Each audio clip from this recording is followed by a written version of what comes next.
겸손은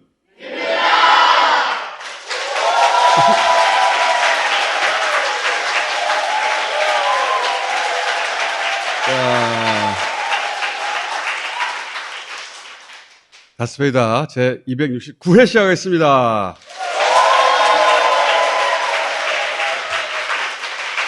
자, 박시영 대표.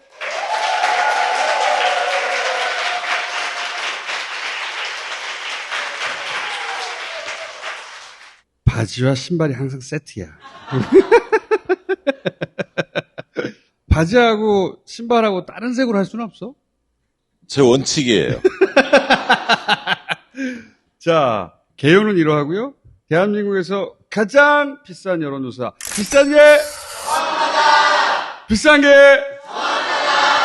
자, 정당 지지도는 거의 횡보라고 봐야 되고요. 지난주에 영향을 미쳤던 게 대통령 출국. 엑스포. 엑스포. 그게 하나 있고, 하나가 이제 수능. 네. 어떤 플러스 마이너스가 있었던 그렇죠. 거죠. 어떤 게 힘이 셀까? 뭐 이게 관심이었는데. 네, 뭐 거의 똑같아요. 거의 똑같이 나왔습니다. 대통령실에서는 이제 엑스포 간다. 그래서 영어 연설을 한다. 전 세계에 나간다. 지지율 폭등. 이렇게 각을 잡았을 텐데. 그래서 엑스포 관련 보도 엄청 쏟아냈거든. 네. 아무런 효과가 없다. 그리고 대통령 지지율도 마찬가지로 횡보인데 우리 전화면접 조사에서 네. 양당 간 격차가 지난 한 6개월 이상 8, 9% 전후를 계속 유지했거든요. 그렇죠. 근데 지난주 갑자기 한 3% 정도 줄었어요. 네. 그리고 그게 2주 연속 이어지고 있거든요. 네, 그렇습니다. 우리 전화면접 조사가 잘 안 움직이로 유명한데.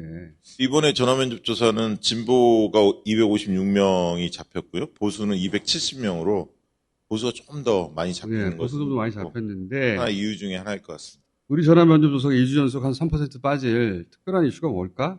지금 분석 중이에요. 그 정도 지점을 제외하고는 우리 조사상으로는 뭐 별 게 없어요. 그런데 시중 여론조사를 보잖아요. 저는 지난 대선의 데자뷰를 좀 느낍니다. 요즘에 좀 부쩍 예, 그런 점점. 느낌이 들고 또 네. 대통령실 뭐 주변에 있는 사람들이 뭐 170석 또 일부 뭐 전문가들이 차기 총선에서 국민의힘이 170석 그런 얘기를 대통령이 했다잖아. 사적 모임에서 그런 얘기 했다고 하죠. 그리고 어떤 여론조사 보면 민주당이 지지율이 한 25%, 50%, 40% 후반 이렇게 나오는 조사들이 있어요. 네. 근데 25%가 나온단 말이야. 국민의힘이 앞서가는 게 이상한 게 아니라 다른 조사와 경향이 너무 달라. 네, 그거는 완전히 튄 조사라고 보여요. 너무 달라. 네. 지난 대선을 보면 조사 기법에 따라 수치는 차이가 있을 수 있는데 지난 대선 때 갤럽이 욕 많이 하더먹었죠.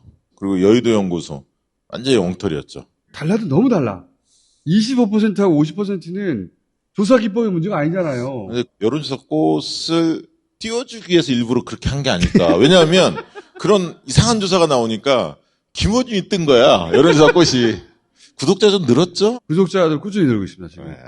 그런 납득하기 어려운 수치로 지난 대선에서 엄청난 가스라이팅이 있었죠. 20, 30대는 정치에 관심 없는 분들이 많기 때문에 그런 게 자꾸 뭐 노출이 되면 그런가? 나는 적심 그렇게 효과가 있죠. 효과가 분명히 있어요. 근데 지난 대선에서는 속수무책이었죠.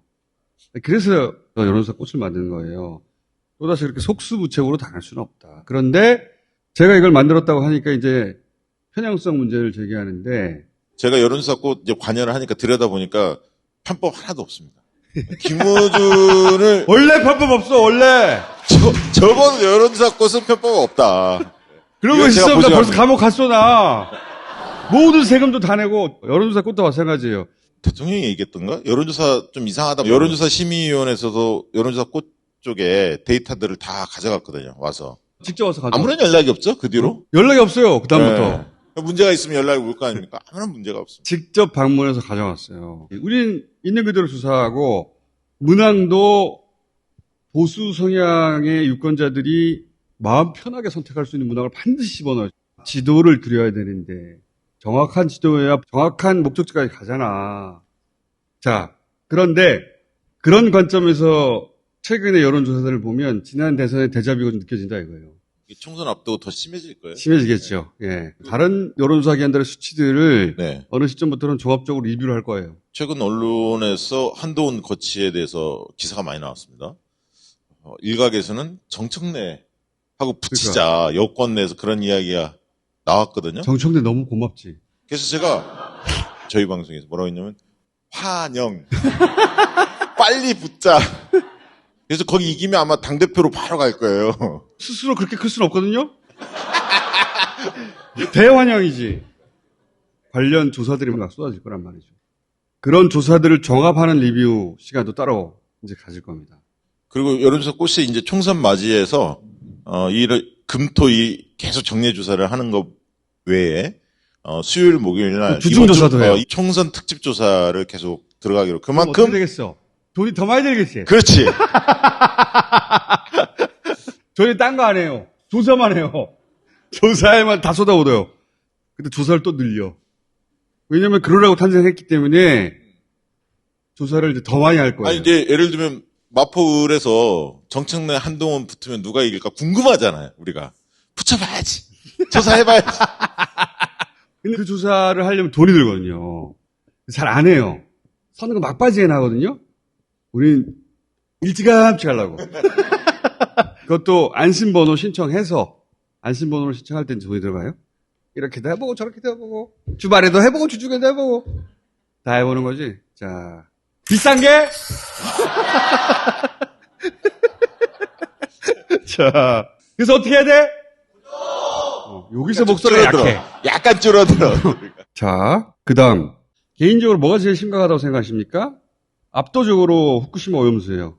이동관 특보, 잔역 학폭, 대통령 수능, 이재명 불체포 특권, 싱하이밍 정찰 위성, 토니 블링컨 중국 방문 등등등 네. 다 자잘해.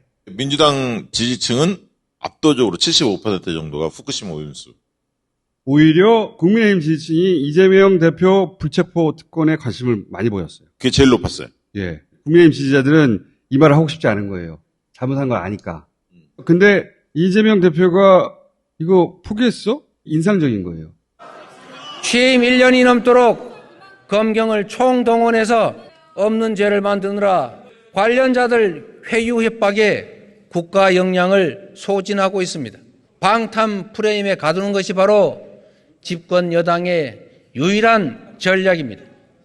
이재명을 다시 포트라인에 세우고 체포 동의안으로 민주당의 갈등과 균열을 노리는 것인가 그렇게 생각합니다. 이제 그 빌미마저 주지 않겠습니다. 저에 대한 정치 수사에 대해서 불체포 권리를 포기하겠습니다.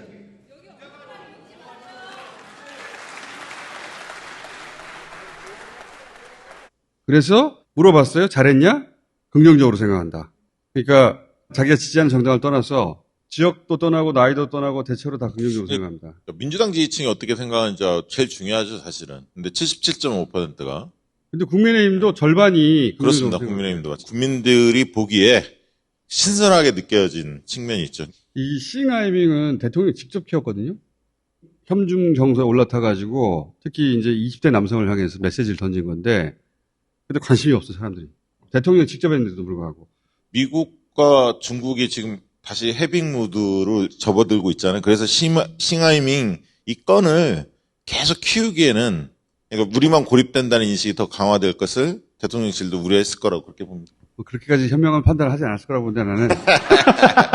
이러니까 음모론자 이렇게. 그동안 검찰이 네. 이 불체포 특권을 범죄자들이 방탄국회를 프레임을 통해 씌웠죠. 자기 보호한다고 그래서 체포 동의안을 던질 수 있었던 거예요. 어차피 부결되니까. 그렇게 정치적 기획으로 써먹은 건데 총선이 다가오면 또 쓸 수가 있죠. 그러면. 예. 근데 이제는 이걸 던져버렸단 말이야.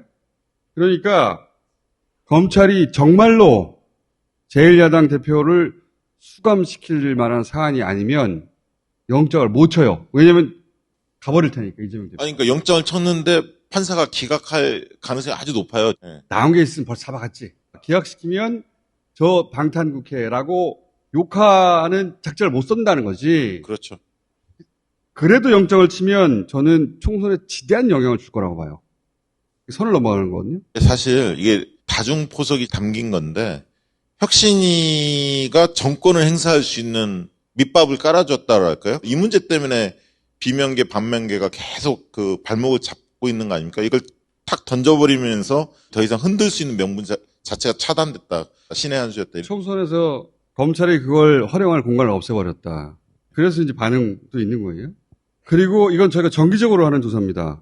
그냥 앞뒤 없이 검찰 수사가 편향됐습니까? 계속 물어보고 있거든요. 평상시 어떻게 느끼냐를 묻는 거예요. 항상 60% 이상이 편향됐다고 나와요. 항상. 근데 오늘 또 뭐 도이치모터스 관련해서 또 무혐의. 불기소. 또 더 올라갈까요, 이거? 대구 경북에서도 항상 편향됐다고 말해요. 자, 이건 뭐냐. 미 국무부 장관이 중국에 갔을 때 우리가 이 조사를 한 거거든요. 그렇죠. 윤석열 정부가 이슈를 얼마나 빨리 먹어치는지를 이거 보면 알 수 있어요. 기억나? 기억 안 나지? 블링컨 지난주에 중국 다녀갔는데 흔적도 없이 사라졌어. 이 조사를 왜 했냐면 그때 이제 우리 언론들이 계속 중국 대리를 하고 있었거든. 그렇죠. 여론조사를 하더라도 무슨 중국에 대한 호감도 조사를 하고 자빠졌어. 중국을 좋아하라는 게 아니잖아, 지금. 정부한테 요구하는 게 대중국 무역 해결하라는 거잖아. 그러면 정부가 어떻게 이 문제를 해결해야 합니까? 라고 물어봐야지. 중국이 좋냐 싫으냐가 아니라. 그렇죠. 중국이 좋냐 싫으냐 물어봐가지고 호감도가 낮다. 이거 가지고 대통령 뒷받침해 주려고 그런 여론조사 한 거거든요. 이게 무슨 여론조사야. 아유, 참, 바보들. 나 바보라고 안 했다. 근데 물어보면 균형 외교해야 된다. 이게 압도적이에요. 중국이 좋으냐 싫으냐의 문제가 아니잖아. 그걸 왜 자꾸 중국 밉지? 이걸로 몰아가. 여기서 이제 유일하게 20대 남성은 반반에 가깝죠? 네. 보시면 30대는 완전히 차이가 많이 나고요. 그렇죠. 20대 여성들도 마찬가지고요. 그러니까 여기서는 70대들도 경제 생각하면서 이건 아니다. 자, 이건 뭐냐면 수능 관련 물어봤어요. 초기여서 그 여파가 크지 않을 때였는데 적절하냐 부적절하냐 대통령 지지율만큼 딱 벌어지거든요. 한 번 더 물어봤어요. 그렇게 말하면은 사교육비 경감이 도움이 될 것 같아? 아니요. 야, 여기서는 20대도 남녀의 차이가 없어요. 왜냐면 20대들은 겪어봤잖아요. 최근에. 그래서 대통령 지지층에서도 한 10% 빠져버려요. 네. 헛수고야. 그런데 대통령이 몰리니까 누군가를 악마해서 제물로 바쳐야 되거든. 일타 강사를 끌어들였어요. 누군지 사람들은 모를 것 같아. 국민의힘 사무총장이라고 하는데 윤핵관 중에 윤핵관인데 경찰 출신이거든요. 이 양반이 매점매석이라고 그랬거든. 바보?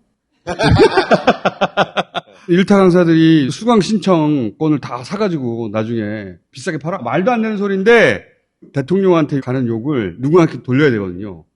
그러니까 이제 일타 강사, 고소득자, 경제적 박탈감을 느끼는 사람들을 그쪽으로 몰고 가기 쉬우니까 이런 건 보수가 할 말이 아니잖아. 능력주의, 뭐 경쟁주의 이거 이준석이 늘 강조했던 거 아닙니까? 20대 남녀를 보면 확실히 평균보다 높아요. 부정적인 의견이. 그리고 무엇보다 서울 민심이 중요할 텐데 교육 문제는 서울에서 51.7%가 부정적이에요. 그러니까 긍정적인 건 36% 불과해요. 그러니까 이거 잘못 건드리고 있다. 이걸 보면 우리나라 보수가 가짜 보수라는 게 드러나는 거예요. 대통령이 욕먹으니까 희생양을 갖다 바쳐야 되니까 제일 먼저 들고 오는 게 야, 너 돈 많이 번 놈 아니야. 그럼 사람들을 가장 쉽게 흥분시킬 수 있거든요. 만만하잖아. 개인이니까. 사회적인 도덕적인 책무를 강조할 수 있어요. 니네가 수능 제도로 큰 부를 축적했다. 그 부의 일부를 교육제도 개선을 위해서 쾌척하라. 그런 사회적 책무 요구할 수 있거든요. 의무는 없지만.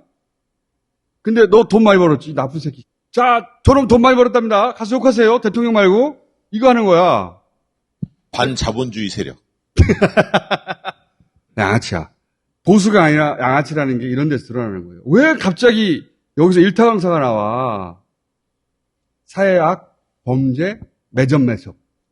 말도 안 되는 소리 아니야. 근데 대통령 입장에서 판단할 때 3대 개혁을 뭔가 하겠다 했으니까 뭔가 신용을 내야 하거든. 근데 노동개혁 쪽은 노조 때려잡기 이런 걸 하고 있잖아요. 근데 교육은 손댄 게 없어. 연금도 마찬가지고. 그래서 저는 굉장히 조급하게 수능 문제나 이런 것들을 꺼냈다고 봐요. 쟤네들 나름대로 교육 쪽에 건드릴 게 뭐지? 사교육 쪽을 때려야겠구나 생각을 했고 대통령은 별로 준비되지 않는 채 발언이 확 나와버리는 게 대통령이 아닐까? 별로 준비되지 않았다니.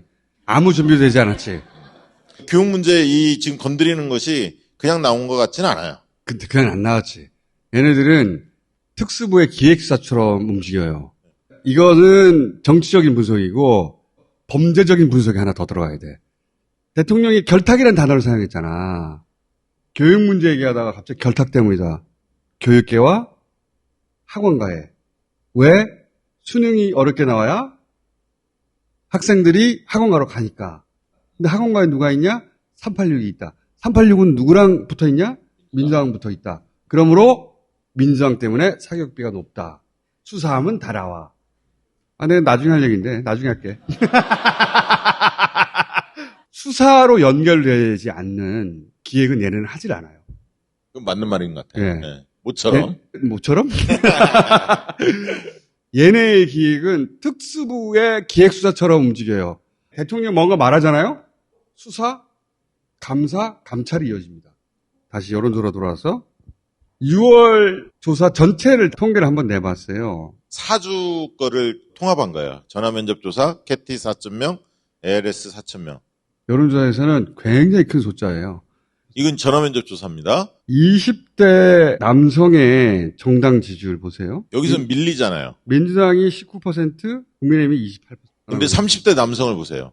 39대 29로 앞서잖아요. 첫 번째, 20대 남성과 30대 남성은 다르다. 2030이라고 묶으면 안 된다. 안 된다. 이게 첫 번째예요. 두 번째, 그냥 20대라고 하면 안 되고 20대 남성이라고 해야 된다. 네. 왜냐하면 20대 여성의 경우에 보시면 민주당 36에 국민의힘 10인데 압도적이죠? 이 10이 모든 연령대에서 가장 낮은 거예요. 그렇습니다. 그러니까 20대 여성은 국민의힘 지지성에 가장 낮아요. 네. 그리고 30대 여성도 42대 15니까요. 압도적이죠. 지난 대선 때 30대에서 이재명 후보가 졌습니다. 30대 남성한테 밀렸고요. 여성에서는 7%인가 이렇게 이겼는데 30대 남녀를 합칠 때 졌어요. 그런데 지금 30대 여성에서는 42대 15로 압도적으로 이기고 있고 30대 남성도 39대 29로 이기고 있어요. 그러면 2030을 세트로 묶어도 20대 남자만 빼고 민주당이 앞선다는 얘기예요. 그래서 2030을 묶어서 마치 국민의힘이 이기는 것처럼 이야기하는 여러 전문가들 이런 거 다 거짓이다, 헛소리다. 최근에 그런 이야기 많이 하거든요. 네. 두 번째 20대 남자 중에 지지정당이 없다는 게 48%. 그다음 30대 남자 중에 28%가 있잖아요. 근데 국정지지도 보면 20대 남성의 60%가 국정 운영에 대해서 부정적으로 평가했어요. 그리고 30대 남성은 64예요. 근데 20대 남성의 긍정평가가 32가 나오고 30대 남자 긍정평가 32.9가 나와요. 저층이 그대로 국민의힘 지지층이에요. 20대 남자 국민의힘 지지층이 28.9, 30대도 29가 나오니까 거의 차이가 없잖아요. 대통령이 일 잘한다고 하는 20, 30대 남자들은 국민의힘을 지지하고 있는 거야. 그런데 대통령이 일을 못하고 있다라고 보는 20대 남자 60, 30대 남자 64는 민주당은 그대로 다 지지하지 않고 있다는 거죠.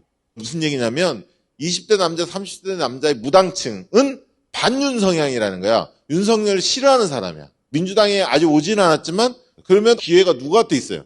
민주당한테 있는 거잖아. 속성 자체가 윤석열에 대해서 비판적인 인식을 가지고 있기 때문에. 그러면 상식적으로 분석할 때 2030의 무당층은 반윤 성향이기 때문에 민주당의 기회 요인이 더 있다라고 분석을 해야 하는데 엉터리 분석하는 애들이 요즘 막 등장해. 왜냐면 그래서 제가 열받아서 책을 쓰기로 했어요. 아니 책은 오래 걸리고 책은 팔려봐야 얼마 안 팔려. 그러니까 책을 쓸 게 아니라 그걸 잘 정리해가지고 여기서 시리즈로 가야 돼. 시리즈 가야지. 매우 중요한 분석이에요. 여기저기서 전문가라는 사람이 나와가지고 2030 MZ세대가 민주당을 왜 지지하지 않느냐 이런 헛소리를 삑삑 하고 있거든요. 이렇게 분석해야 되는 거거든. 윤석열을 지지했던 30대는 왜 떠났냐. 20대 여성은 왜 국민의힘을 압도적으로 불신하는가.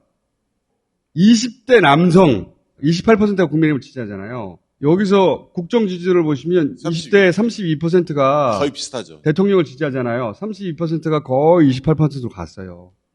근데 60%가 대통령을 지지하지 않잖아요.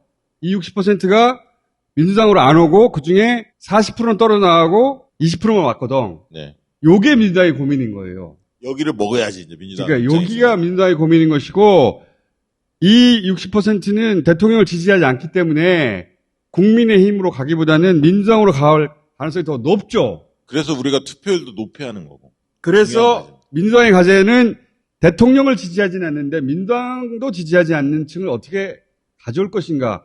이걸 얘기해야 제대로 된 분석인데 2030은 왜 민주당을 떠났나. 헛소리야. 헛소리라고 책 잡아서. 팔아먹기 위해서. 자, 따라해봐요. 헛소리. 그래서 첫 번째는 사실 투표율 문제예요. 왜냐하면 여론조사상으로는 양호한데 이분들이 투표장에 나갈 수 있으려면 투표를 했더니 민주당이 뭘 하더라! 이 지점을 사실 민주당이 보여줘야 돼, 앞으로. 20대 여성은 국민의힘을 외면해요. 압도적으로. 그리고 30대도 대통령을 떠났어요. 대통령을 지지하는 20대는 국민의힘을 지지하고 대통령을 지지하지 않는 20대는 3분의 2는 떠나고 있어요. 이 사람들은 투표를 하지 않거나 그러니까 투표를 안 하거나 민주당이 오거나 3당을 지지하거나 국민의힘에 갈 가능성은 저는 별로 없다고 봐요. 왜냐하면 대통령을 지지하지 않기 때문에. 그렇습니다. 예. 대통령 중간평가 선거 구도가 명확히 쓰거든요. 의도가 있는 거예요. 이거를 못 읽는 게 아니고 나는 의도적으로 오독한다고 봐요. 오늘 이 부분이 상당히 중요한 부분이고요. 밑에 보시면 충청하고 PK가 접전이 이루어진다는 것도 포인트예요. 서울은 상당히 많이 앞서 있어요. 41대 32로. 그런데 충청은 38.5 대 34.7로 박빙이고 부울경도 34.9 대 38.9로 박빙이에요. 충청을 가져가는 쪽이 총선을 이긴다. 그게 항상 해왔어요. 맞습니다. 예. 근데 PK는 이제 의외지. PK는 당연히 국민의힘이 가져가는 거 아니야? 이렇게 생각해왔는데 비슷비슷해. 민주당이 많이 올라왔어요. 이제 ARS 조사는 뒤에 나중에 참고하시면 되고 더 벌어집니다. 민주당이 더 유리하게 나오니까요. 투표율에 따라서 전화면접이 더 맞을 때도 있고 ARS가 더 맞을 때도 있는데 네. 투표율이 높을 수도 있죠. 그럼 좋겠어요. 네. 연령층 5세 단위로 분석해 보니까 35에서 54세 여기가 민주당이 압도적으로 높고요. 35에서 54세가 55에서 64세 거기 들어가잖아? 55세? 그러니까 50대 후반은 민주당이 앞서는데 60대 초반이 약간 밀리니까 이 박스권에서 얼마나 민주당이 선전하는 굉장히 중요합니다. 50대 중반에서 60대 중반. 그러니까 2030 얘기 나오면 여론조사 꽃을 봐라. 헛소리 하지 마라. 그 여론조사 꽃이 맞아? 비싼 게 안 정확하다는 이유를 대라 얘. 그 되게 어려워. 아주 어려워 그거는. 굉장히 어려워 대꾸가. 자 갈래? 네. 고맙습니다.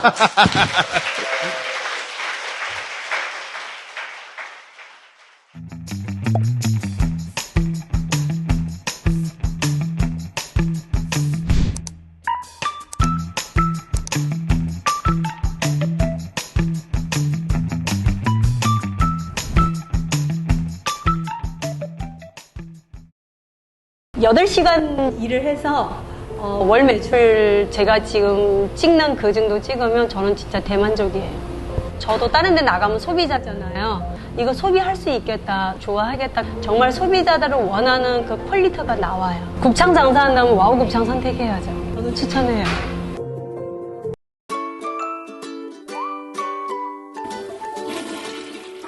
아, 또 찢어졌네. 그럴 땐 탄탄한 비대겸행 휴지로 바꿔보세요. 탄탄하게 잘 만든 비대겸용 휴지. 브린재지. 시리고 무너지는 잇몸 관리가 구강 관리의 시작이라던데. 그러다 뒤늦게 임플란트 하시려고요? 32개 전부 다? 그러지 말고 하인프라로 미리미리 관리해주세요. 합성 보존제 없이 천연 유래 성분의 특허 기술을 더해 만든 하인프라 치약. 천연의 특허를 더하다. 제우메디컬 파인프라. 딴지마켓에서 구매하세요. 당당하게 품질 보증 3년 애플비데. 애플비데는 품질 자신감으로 3년 동안 수리비를 받지 않아요. 비데 관리 아무나에게 맡기시나요? 설치부터 청소, AS까지 원스톱으로 진행해요. 전문가가 만들고 관리하면 달라요. 애플비데를 지금 검색하세요. 두 분을 모시겠습니다.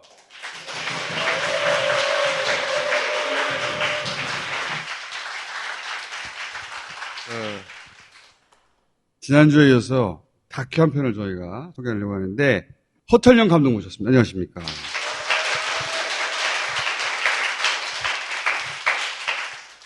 그리고 이 다큐의 주제가 된 발굴 현장을 촬영하고 있는 주영성 사진작가 모셨습니다. 안녕하십니까.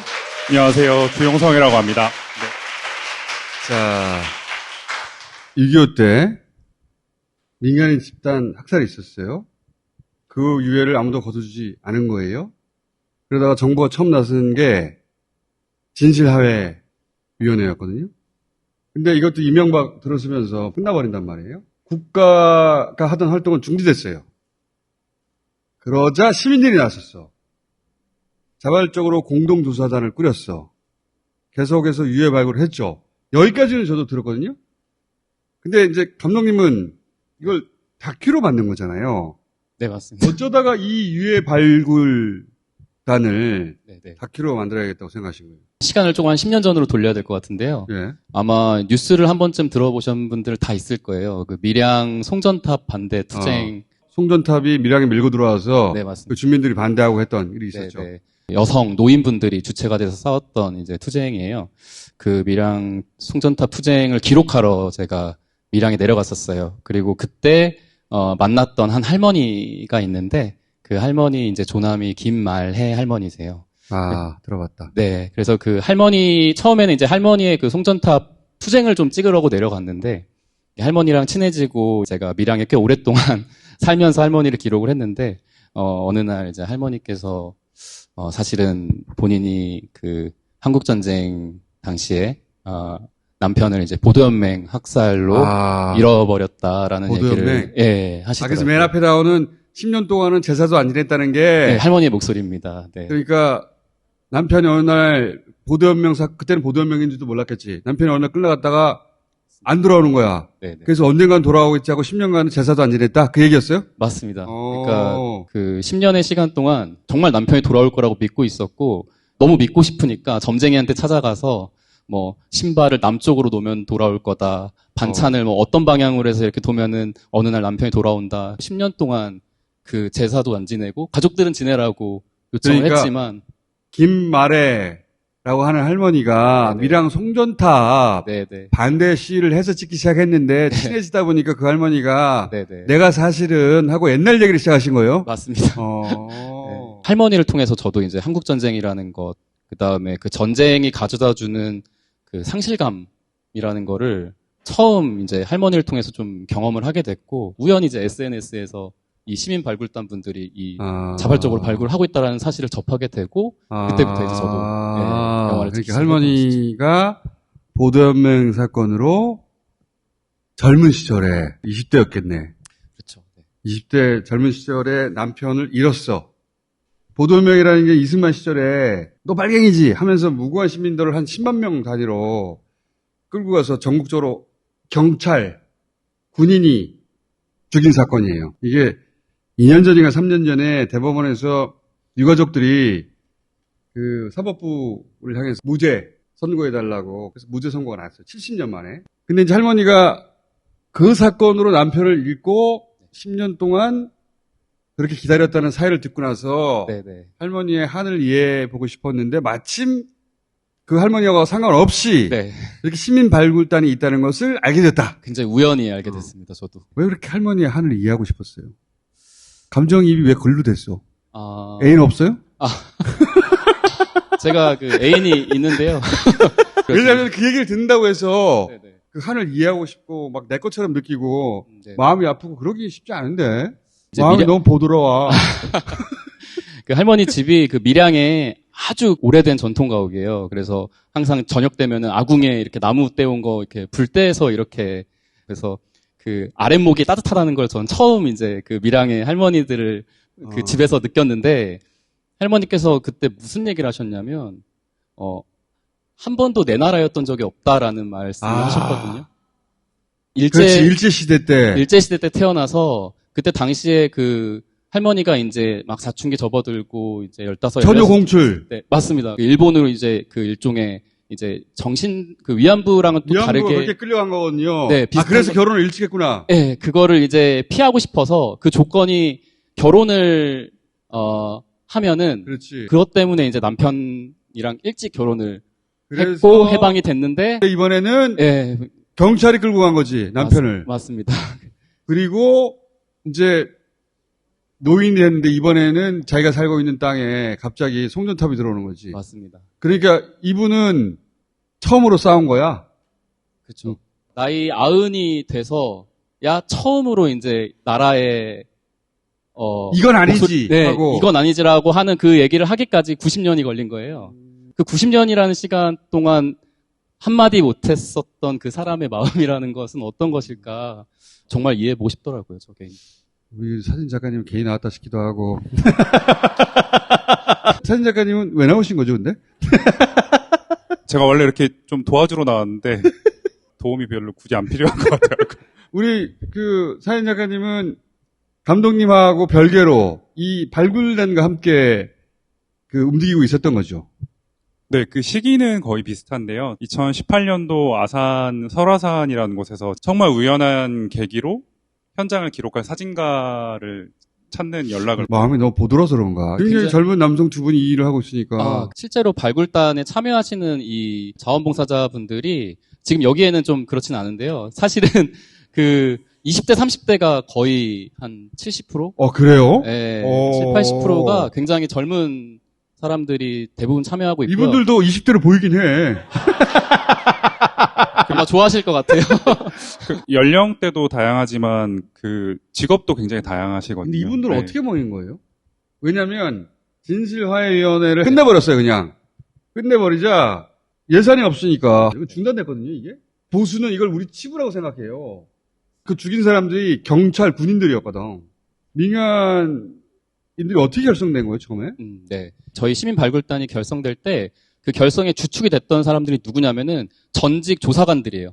전직 진실화해위원회 조사관분들이 처음에는 예, 이대로 멈출 수는 없다. 이제 위원회가 종료될 수밖에 없었던 상황이었고 그런 것들에 대한 아마 부채감들이 되게 컸을 거라 생각이 들고 그래서 이 조사관들을 중심으로 가운데 보이는 이제 이 박선주 교수님 단장님이신데 이분이 단장님이세요? 맞습니다. 네. 그래서 단장님처럼 생기셨어. 그렇죠.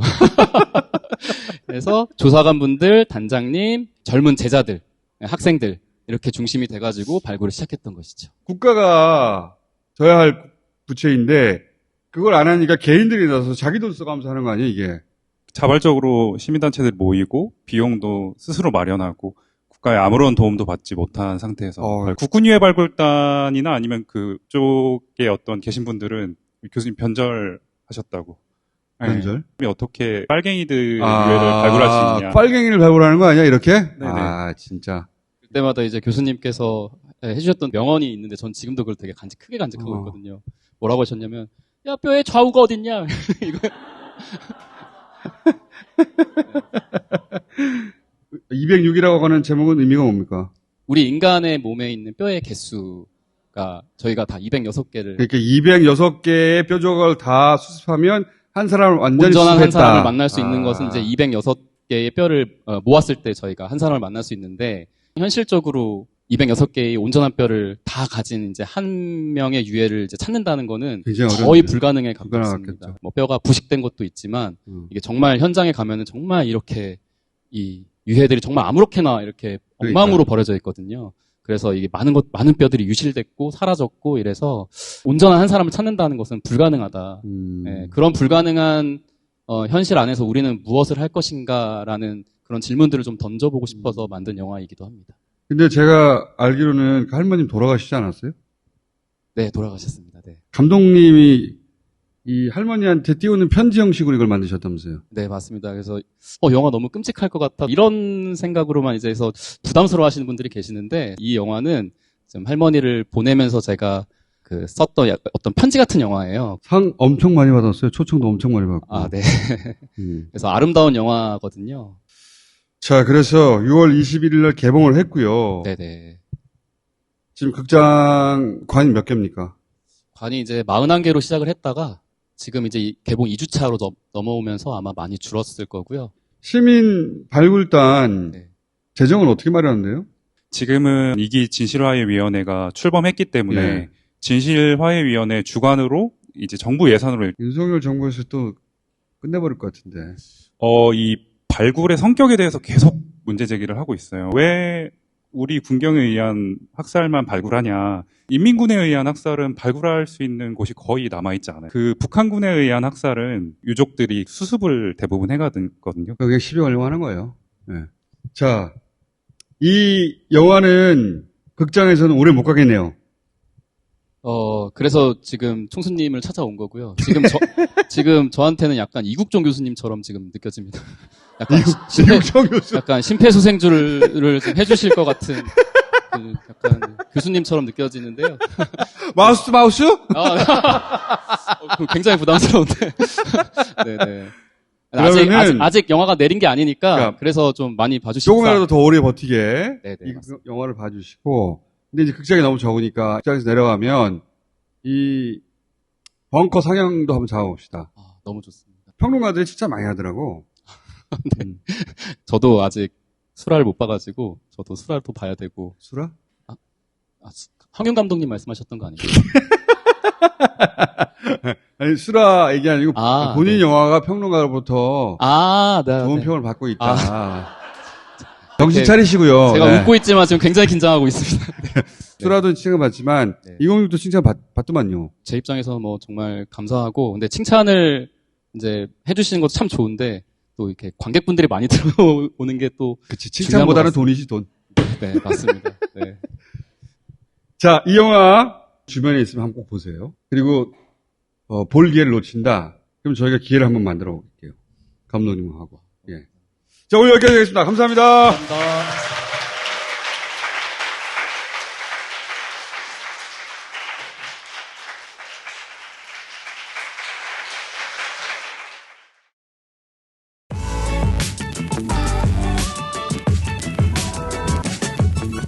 어쨌든 본격 직장인 드라마 공생 대리운전 편. 부장님 가볍게 한잔 하시죠. 나 차 가져왔는데. 아예 착한 콜 대리운전이 있잖아요. 부를 때마다 500원이 기부되는 착한 콜.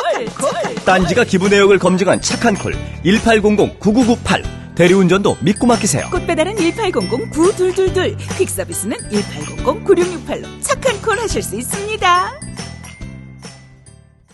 착한 콜. 저희와 같이 한 지 10년 됐네요. 콜당 500원씩 기부합니다. 쓰시는 대리운전이 있으면 그걸 쓰시고 없으면 착한 콜.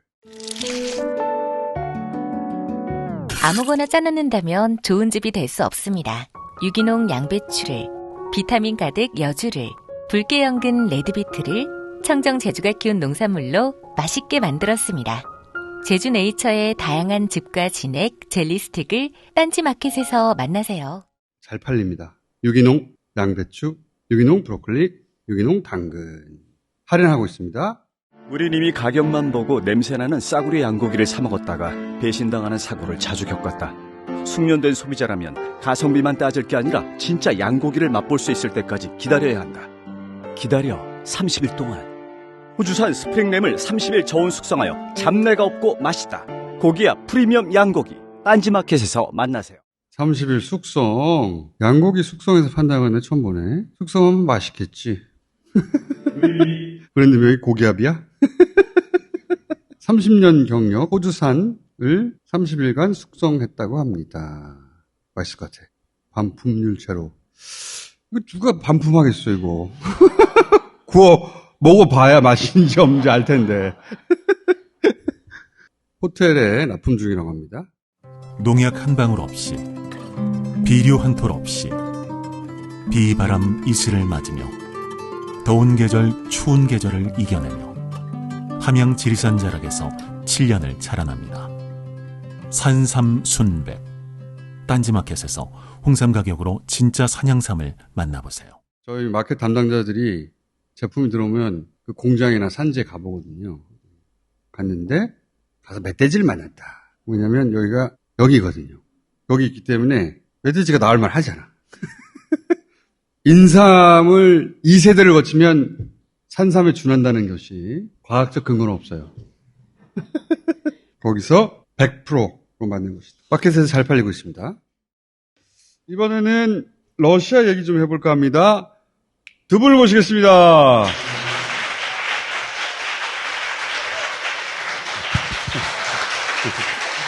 자, 다스베이다는 처음 나오신 건데, 그죠? 12년 동안 기다렸습니다. 12년 저도 항상 저쪽에서 모니터에서만 바라봤기 때문에. 모니터만. 다스베이다는 봤죠, 그동안. 예. 우리 처음에 2011년 예. 프레스 센터에서 만났잖아요. 낙검수 시절부터 쭉. 낙검수부터. 예. 그러니까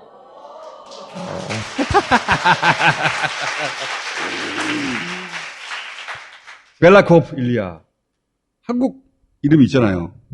그냥 벨라코프 일리아. 한국. 수원벨시. 수원벨시. 영산 일시. 따로 두 분을 모신 이유가 하룻밤 사이에 세계사가 바뀔 뻔했어. 그 정도로 큰 사건이었어요, 이게. 21세기 가장 큰 사건이 될 수도 있었는데 하룻밤 사이에 또 정리가 됐어. 우선 이 프리고진이라는 사람이 어떤 사람이냐. 여기서부터 한번 출발해보자고요. 이 사람이 이제 프리고진이에요, 그죠? 네, 이 사람은 프리고진이에요. 네. 네, 여기는 보시면 푸틴 대통령이 있고 또 오른쪽에 보시면 부시 대통령이었어요. 그렇죠. 이런 중요한 자리에서 있었던 사람인데 원래 프리고진은 고졸이고 또 소련 시대에 아주 중요한 범죄 때문에 감옥에 갔다 온 사람이에요. 중범죄를 저질러서? 네, 네. 사기, 절도 이렇게 돼 있던데. 네. 절도 혐의로 이제 절도. 꽤 건이 컸나 봐요? 네, 컸어요. 제법 큰 자범이었어. 큰 전범이었고 또 90년대에 출소하고 난 다음에 식당을 차려요. 산피테르부르크의 두 번째 큰 도시죠. 그 일이 잘 되기 시작했어요. 도시에 살고 있었던 권력을 갖고 있는 사람이나 아니면 돈을 많이 갖고 있는 사람들이 많이 오게 되는 분위기가 그러니까, 형성해지고 있어요. 그러니까 잡범 출신이었지만 네.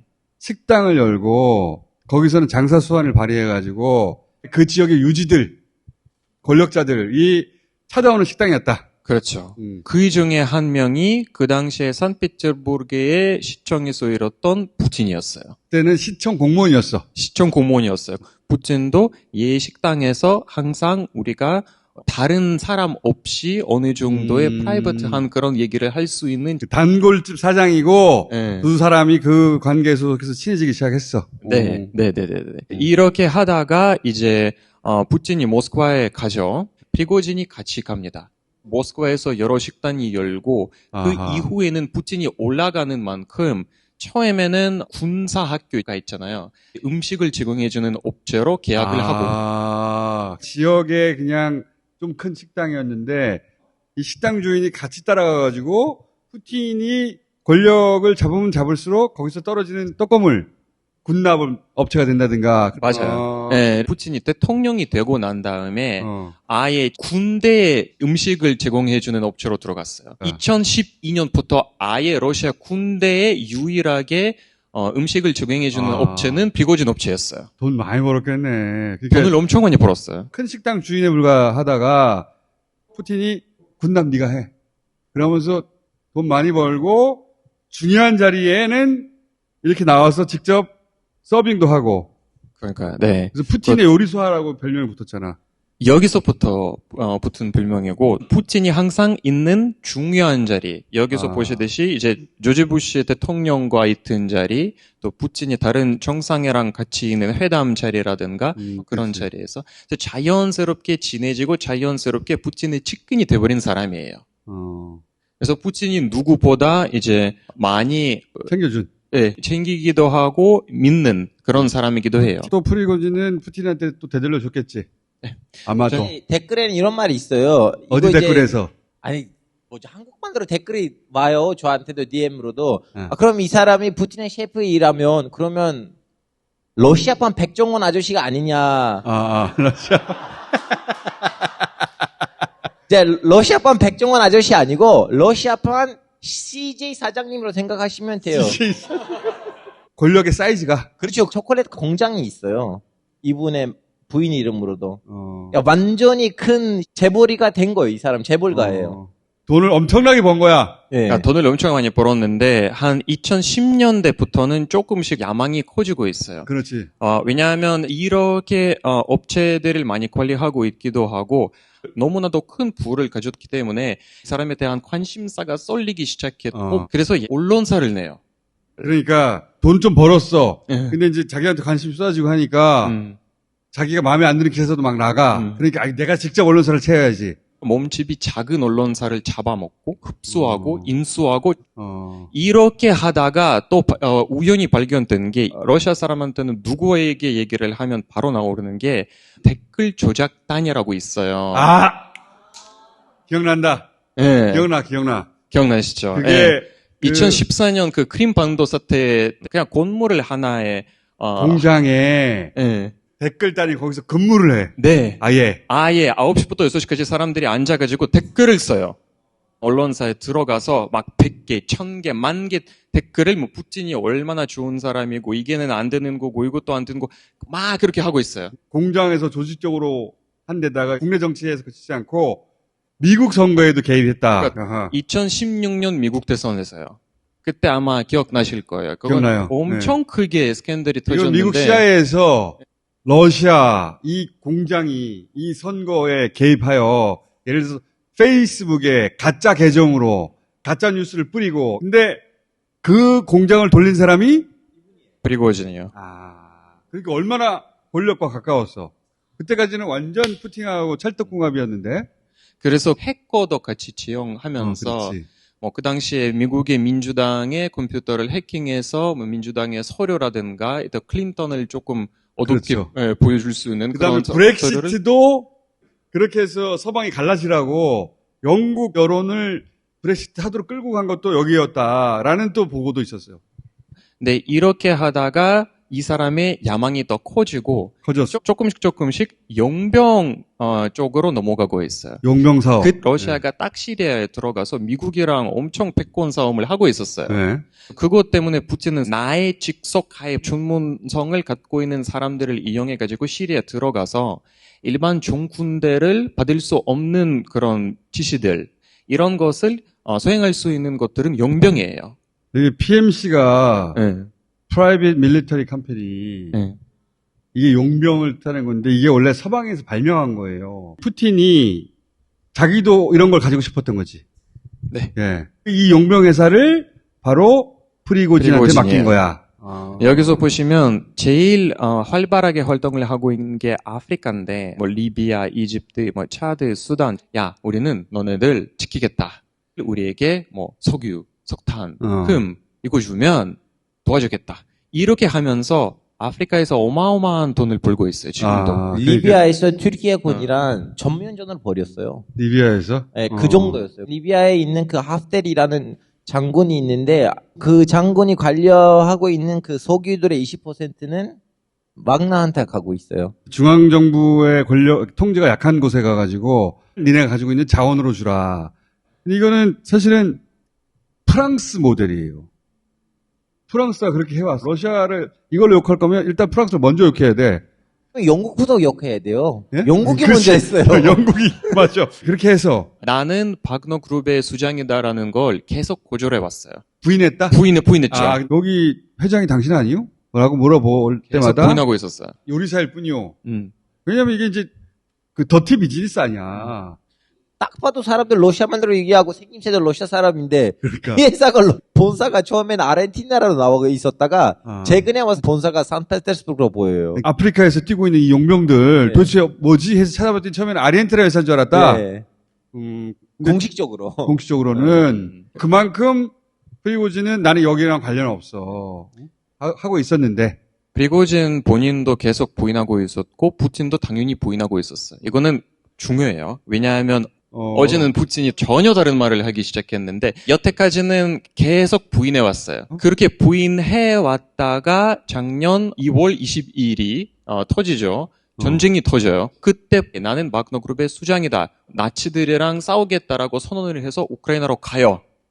그래서 그것도 어떻게 들어갔냐면 타임사진을 보시면 러시아에서 엄청 크게 돌았던 사진이에요. 중간에 있는 사람은 프리고진이고 여기서 감옥이에요. 교도소예요. 러시아 전국을 돌면서 교도소에 들어가서 나를 따라가면 이 교도소를 빠져날 거고 6개월 후에 명책을 다 받고 선량한 국민으로 다시 러시아 살 수 있겠다. 너네들의 기회다. 계속 감옥에 있거나 아니면 지금 나치를 싸우고 영웅으로 다시 러시아 사회로 돌아가거나 결정하십시오. 그래서 전국을 이렇게 돌면서 완전 영화 스토리인데 이거 5만 명 정도에 이렇게 모집했어요. 감옥에 있느냐 전쟁터로 갈 거냐 이 정도가 되려면 복역 기간이 길어야 되는 거지. 10년, 20년 이런 장기수들 휴가 뽑을 가능성이 높지.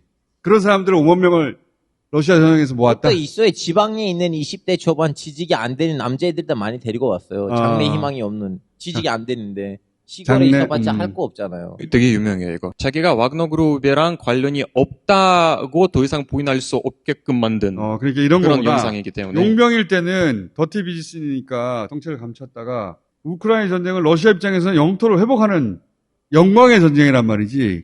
그래서 러시아 정부에서 비공식적으로 엄청 많은 지원을 받고 있어요. 근데 여기서부터 바로 국방부랑 갈등이 시작하는 게 거기서 투자하는 거에 비해서 덜 받는다라고 생각하기 시작한 거예요. 많이 죽는 사람들이 우리 남자 전사들인데, 근데 그만큼은 우리가 무기, 식량, 의료 서비스 못 받고 있다. 그래서 계속 작년 여름부터 국방장관 쇼이구에 대한 쌍욕을 계속 엄청 하면서 계속 했어요. 그 쌍욕이 우리말로 하면 어느 정도 되는 건지. 형, 저 기속말로 하시면 제가 할게요. 그러니까, 기속말로 해주고. 왜냐면 제가 기어수이니까. 네, 안 될 거라는 세계에서. 알파고 망가지는 걸로 하고. 어느 정도 쌍욕이에요? 네, 형, 저 기속. 아니, 그냥 쌍욕이에요. 정말 여러분들이 지금 생각하고 있는 그 수준. 정말 쌍욕이에요. 아니, 시시로 시작해요? 치시로 시작해요? 둘 다. 둘 다. 그거를 이제 공개적으로 막 말하겠어요. 공개적으로 텔레그램 채널을 계속 홍보라든가 뉴스를 계속 발표를 해요. 그러니까 알겠어. 이 사태의 근본 원인을. 그러니까 용병일 때까지만 하더라도 정체를 감추고 돈 버는 데 집중했어요. 그런데 이제는 정체를 드러내고 그리고 이게 명분이 있는 데다가 인기가 올라가잖아. 그러니까 우리 어르신들 말로는 간이 외출했다고 하거든요. 까불기 시작한 거지. 사람들은 막 박수치고.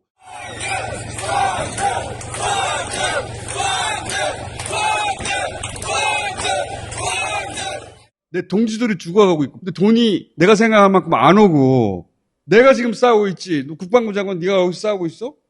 응? 이렇게 막 까불기 시작한 거지. 거기서 지금 핵심적인 사건 하나가 뭐냐면 우크라이나에서 솔레달이라는 도시가 있는데 쟁탈하고 왔는데 그리고 이제 국방부한테 넘겨주겠죠. 네, 국방부는 발표를 했을 때는 우리가 싸워서 쟁탈했다고 했어요. 국방부는 러시아가 쟁탈한 것이지 네. 러시아가 계약한 용병은 따로 구분할 필요가 없지. 우리가 그치? 싸웠는데 왜 우리의 명예를 살리지 않느냐. 그러니까 이제 그게 간이 외출해서 그런 거야. 네. 자기가 그 영광을 가져갔어야 된다고 생각하기 시작한 거지.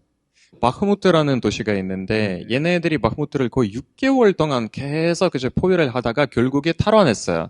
이제 탈환하는 과정에 수만 명을 잃었고 또 너무 지쳐서 프리고진이 우리는 쉬어야 한다라고 해서 우리가 알아서 한다라고 얘기를 했어요.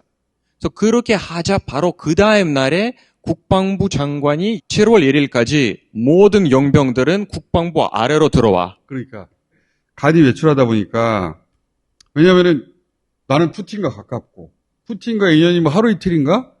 게다가 지금 영토를 수복하고 있잖아. 누가 나를 건들 수 있느냐. 푸틴 빼고는 다 우습게 보이는 거지. 근데 이제 국가의 입장에서 보자면 통제권을 벗어난 군인들이 생긴 거 아니에요. 걷어들여야 되지, 군으로. 당연히. 추가해야 될 거 뭐냐면 용병이라는 장사 자체가 서양에서는 오래전부터 시작했기 때문에 용병 기업이랑 관련된 법안들이 발전됐고 이제 러시아가 이쪽 업계에 이제서야 발을 담겼는데 신생업체야. 이제 법적 되돌이가 없는 거예요. 그렇지. 프리고진이 완전히 빡쳤죠. 내가 지금 수장이고 그렇게 잘하고 있는데 이 정쟁의 영웅이기도 하고 7월 1일까지는 국방부에 들어간다고? 여기서부터 시작한 거예요. 여기서부터 시작한 거예요. 그래서 우크라이나 여기서부터... 안에 있다가 러시아 로스토프라는 도시에서 시작한 거예요. 근데 프리고진 주장으로는 이제 로스토프를 장악하기 전에는 국방부가 걔네들 군사 기지를 폭격했대요. 걔네 주장은 걔네 주장으로는 명분이 있어야 되잖아. 국방부가 자기들을 공격했다. 근데 그것도 사실인지 아닌지 몰라. 사실 그거는 우리가 모르는 거고. 일단은 상황이 이렇게 벌어지기 시작했어요. 루카셴코의 말을 들어보면 그날의 타임라인이 그랬대요. 처음에 프리고진이 로스토프를 점령하고 난 다음에 푸틴이랑 연락 시도를 몇 번 했어요. 프리고진이 푸틴에게. 근데 푸틴을 연락을 안 받고 벨라루스 대통령 얘기예요. 네, 벨라루스 대통령이 벨라루스 얘기하기를 대통령이 이랬다 더다라고 이제 이야기를 하는 거예요. 예. 네. 근데 푸틴은 그거는 안 받고 그냥 기속하고 있는데 프리고진이 왜 안 받아 전화를? 네, 왜 안 받아? 푸틴 자기 편이라고 생각하기 때문에 당연히 국방부 장관을 바로 자르고 내가 원하는 것을 다 해주겠다라고 생각하고 있었다고 얘기를 해요. 그러니까 프리고진은 나하고 푸틴은 오래된 사이고 그러니 내가 이렇게 불만을 이렇게 강하게 표시하면 내 편을 들어줄 것이다 라고 착각했다고 벨라루스 대통령이 지금 설명하고 얘기를 하고 있어요. 있는데 푸틴 대통령이 러시아 국영 방송사에서 나와서 이제 선언을 해요. 이거는 반역 행위다. 배신 행위다. 무조건 벌을 주겠다라고 엄청난 이제 말을 얘기를 하고 있어요. 그러니까 이제 그 프리고진은 당황했어. 당황했죠. 이건 아닌데. 네. 그래서 당황했는데 푸틴은 연락이 안 돼. 근데 루카셴코의 말로는 푸틴이 바로 루카셴코에 전화를 했대요. 그때 자기한테 전화 왔더라. 네, 그때 루카셴코가 얘기를 좋게 하자. 얘가 지금 모스크바까지 갈 수도 있는데. 지금 이 벨라루스 대통령이 자기 공을 지금 내세우고 있는 거야. 내가 중재를 잘해서 그 얘기하고 있는 거야. 그래서 말렸다, 자기는. 말렸다. 그래서 중간에 계속 프리고진이랑 통화를 하면서 말렸고, 야, 넌 더 이상 러시아에서는 살 수 없기도 하고, 러시아에서 활동을 더 이상 할 수 없기 때문에 일단 벨라루시 넘어와. 옆에서 들은 사람처럼 막. 벨라루스 대통령이 썰을 풀고 있는 거야. 나와가지고. 내가 중재를 했잖아. 내가 막 긴박한 상황에서 말이야. 야, 거기 있으면 불안하니까, 거기 있지 말고 우리나라로 와, 야. 벨라루스 대통령은 벨라루스 대통령 관점에서 설명하고 있는 것이고 사태 진실의 일부밖에 모른다고 난 생각해요. 하지만 그 양반이 이렇게 설명하고 있는 거예요, 지금. 예. 네. 루카셴코 한 문장이 너무 의미 있다고 보는 게 뭐냐면 어떤 문장? 푸틴이 떨어지면 우리 다 떨어지니까 내가 이걸 막았어야 된다. 그래서 루카셴코 입장에서는 푸틴이 실각하면 자기도 같이 간다. 예. 그날에 세 군데 정상에게 전화를 해요. 벨라루시 루카셴코 대통령, 카자흐스탄 토카예프 대통령, 우즈베키스탄 미르지요예프 대통령. 우즈베키스탄 대통령은 아예 코멘트가 없어요. 오케이. 카자흐스탄 대통령은 러시아 내부적인 사정이기 때문에 다른 나라에 간섭할 일이 아닌 것 같습니다. 푸틴이 프리고진이 그런 생각을 하고 있다는 건 난 모르지 않았을 거라고 보거든요. 그 푸틴이 KGB 출신인데 이 프리고진 옆에 막대한 군사와 막대한 돈을 투입해주면서 우리로 치면 국정원 사람들을 심어놓지 않았다는 건 말이 안 되잖아요. 근데 아까 이제 푸틴이 입장을 완전히 바꿨다고 하셨잖아요. 뭘 바꿨다는 거예요? 예고편을 크게 들면서 푸틴이 이제는 1시간 후에 우리 지구의 역사를 바꿀 내용을 발표하겠습니다라고 대통령실에서 해놓고 푸틴이 나왔는데 아무 내용이 없어요. 여태까지 우리가 내란을 껐는데 이거는 안 좋은 일이고 근데 우리 국민이 단결돼서 러시아를 지켰다. 끝. 근데 그 바로 직후에 이제 국정원장과 국방부 장관 뭐 이런 사람들을 다 모아놓고 얘기를 한 게 뭐냐면 우리가 와그너 그룹을 만든 게 맞고 거의 8조 루블 투자한 것도 맞아요. 푸틴이 드디어 푸틴이 자기 입으로 얘기를 했어요. 와그너 그룹을 인정했어. 10년 동안 부인했던 것을 어제는 인정했어요. 오케이. 처음으로. 네, 처음으로. 또 푸틴 측속에 특수 경찰이 있어요. 그러니까 원래 그 푸틴 측하에 있는 경찰은 역할은 뭐냐면 뭐 시위가 있을 때 시위 탄압 뭐 이런 건데 그 경찰에게 무기를 주겠다고 발표를 했어요. 탱크, 방어체 뭐 등등등. 대통령 직할의 경찰 조직으로 뭐 시위 정도 상대했던 조직인데 그 조직을 군대화하겠다라고 발표했다. 그런 발표가 가장 최신의 발표예요? 네, 어제는 했습니다. 프리고진의 목적은 자기 용병들 전부 다 군대 보내게 생겼어. 그러니까 파업시를 거하게 한번 하고 챙기겠다는 비즈니스 딜을 한 거야. 비즈니스 딜을 탱크로 한 거지. 그래서 지금 러시아에서도 많은 전문가들이 이게 하고 있는 게 해외 대중을 대상으로 얘기를 하면 설명이 어려운 게 뭐냐면 해외에 살고 있는 사람들은 특히나 민주주의가 정착된 나라에서 사는 사람들은 이건 내란이라고 생각하고 있어요. 그렇지. 쿠데타라고 생각하고 있어요. 근데 러시아 사람들 그렇게 안 받아들이는 그 쿠데타가 아니에요. 그냥 사업가들이 다투는데. 사업가들. 그러니까 이게 누가 돈 가져가냐의 그 파업시야, 다투인데. 파업시. 형 사업가보단 창사꾼 어때요? 창사꾼. 그러니까 창사꾼. 파업시 한 거야. 푸틴이 이걸 몰랐을 것 같지도 않고. 푸틴이 공격하지도 않았잖아. 푸틴이 마음만 먹었으면 전투기 출격시켜가지고 일렬로 달려오고 있는 탱크나 그것도 차 위에 실려 있으니까 탱크가 어디 갈 수도 없어. 폭격해서 다 끝내버리면 되는데 푸틴이 스스로 말한 게 있잖아요. 내가 일부러 공격 안 했다고. 또 러시아에서도 그런 분석이 많이 나오고 있는데 원래 국가를 생각하면 폭력 독점은 오로지 국가에게 있어야 돼요. 그렇지. 누군가의 개인에게 폭력 권력을 주면 꼭 반란의 출발점이에요. 그게. 그러니까 폭력은 국가가 독점하는 게 20세기 국가의 특징이에요. 그런데 이제 용병이 폭력을 국가의 통제 없이 행사할 수 있는 러시아니까 가능하지. 근데 러시아에서는 선생님도 국가예요. 내가 지금 잘 모르겠는 부분은 푸틴의 계산은 뭐였을까? 푸틴은 여기서 얻어낸 게 그러니까 푸틴이 당했다만 보도되잖아요. 권력이 뭐 어떻게 되고 뭐 그 반란이 있었고 좀 그렇게만 얘기하는데 푸틴이 일방적으로 당하기만 한 걸까? 여기서 푸틴이 이 사태를 이용해서 뽑아먹은 건 없을까? 요 얘기가 궁금한데 요 얘기는 요 다음 시간인 교수님과 할 거예요. 그리고 다시 또 보시면 네. 준비된 사진을 뭐가 있어요? 사진 이게 다인데?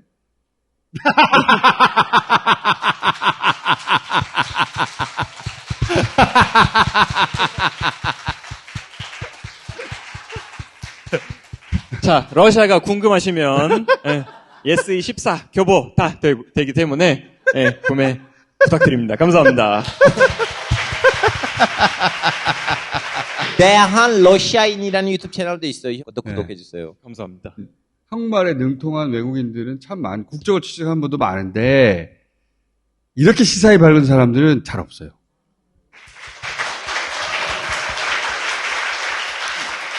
두 양반 모두 그래요. 네. 다만 좀 말이 너무 많아가지고 우리. 저 오늘은 조용한 컨셉으로 오늘은 되게 조용했어요. 그러니까 엄청나게 자제했어.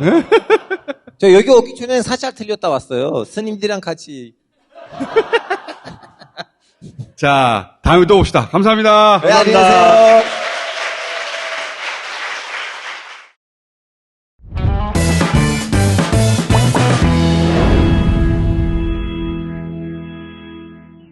소금.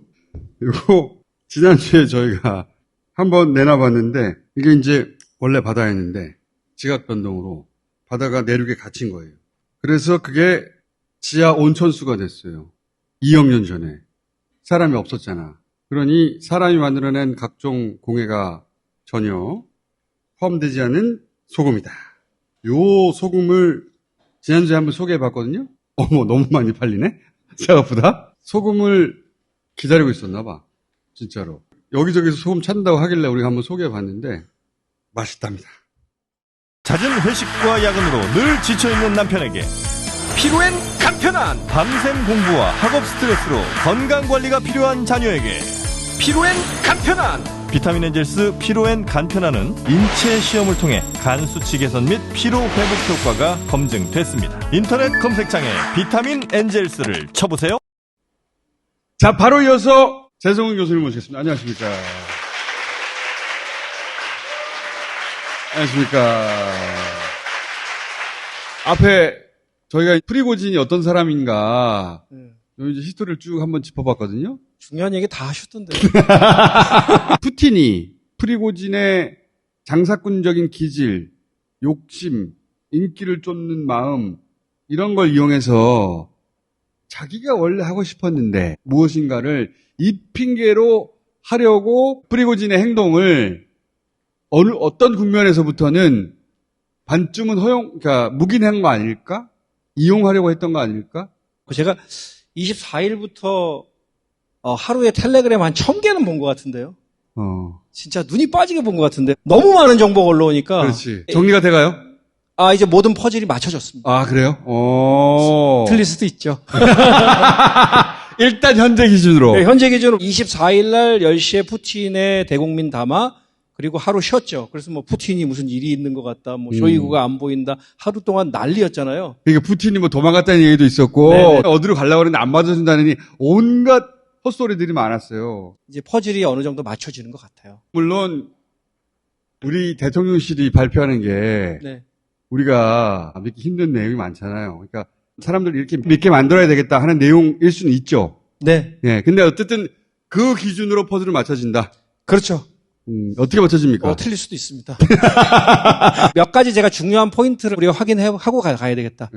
왜 800km를 가서 거기서 중단을 했을까요? 첫 번째, 푸틴이 없으면 프리고진도 없어요. 프리고진의 모든 권력과 부는 푸틴이라는 푸틴 체제라는 플랫폼이 있기 때문에 유지 가능한 거예요. 만약에 푸틴 체제가 무너지면 프리고진은 모든 걸 잃을 수 있어요. 두 번째, 국민의 지지를 얻지 못했어요. 로스토프 나다누에서 뭐 시민들이 환호하고 박수치고 와그너 한 건 뭐냐. 이 바그너 그룹은 기본적으로 전쟁 영웅들이에요. 그렇지. 그리고 유혈 충돌이 없이 물러갔기 때문에 시민들이 박수를 보낸 거예요. 바그너의 용병들도 쿠데타로 스스로 인식하지도 않았고, 왜 그러냐면 편의점에 가가지고 중간중간에 줄 서가지고 물 사고 그런단 말이야. 그리고 거기 있는 러시아 군들하고도 계속 대화 나누잖아요. 그러니까 예. 주민들도 반란군이라고 생각하지 않았고, 이 사람들도 자기들이 지금 반란하고 있다고 생각하지 않았고, 우리는 몰랐는데 자기들끼리는 이게 군사 쿠데타가 아닌 걸 다 알고 있었어 보니까. 한국 언론들도 서방 언론을 인용해서 보도하기로는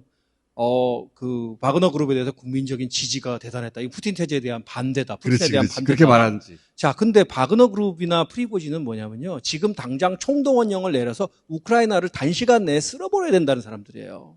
강경파야. 러시아 국민들이 전쟁 반대한다면서요. 근데 왜 바그너 그룹에 환호하죠? 우리 언론이 서양 언론의 관점을 가지고 보도했던 내용과 앞뒤가 안 맞다 이거지. 앞뒤가 안 맞죠. 시민들이 왜 환호를 하겠어요? 유혈 충돌이 있다 그러면 국민들은 아주 싸늘하게 돌아섰을 거예요. 그렇겠죠. 엘리트의 지지도 받지 못했어요. 단 한 명의 러시아 엘리트도 프리고진을 지지하거나 정의 행진을 지지하지 않았어요. 그 바그너의 그 용병들도 지금 참여하고 있다. 이렇게 생각한 사람 아무도 없는 것 같아요. 그럴 거예요. 그리고 모든 지도자들, 심지어 종교 지도자들까지도 푸틴을 중심으로 해서 단결해야 된다라고 얘기했어요. 이 일이 벌어지고 있을 때 나왔던 러시아 내에서의 메시지들은 그런 거였다. 네, 엘리트들이 다 그렇게 얘기했단 말이죠. 그리고 세 번째, 바그너 전사라는 표현을 하겠습니다. 그들이 그렇게 얘기하기 때문에 바그너 전사들은 진짜 반역자가 되기를 원치 않아요. 그럴 것 같아요. 네, 아까 죄수들을 많이 동원했다고 했는데 죄수들도 동원한 건 사실이죠. 하지만 바그너 그룹의 주축과 기본은 퇴역 군인들이에요. 우리는 제복 입은 사람들을 별로 존중하지 않죠. 러시아는 제복 입은 사람들, 군이나 정보기관에서 일하는 사람들에 대한 존중하는 문화가 있어요. 러시아 군인으로서 일하면서 자기의 어떤 영예라든지 이런 것들을 잃고 싶지 않았을 거예요. 더 중요한 것은 가족과 친지가 모두 다 다른 곳에 있죠. 그렇지.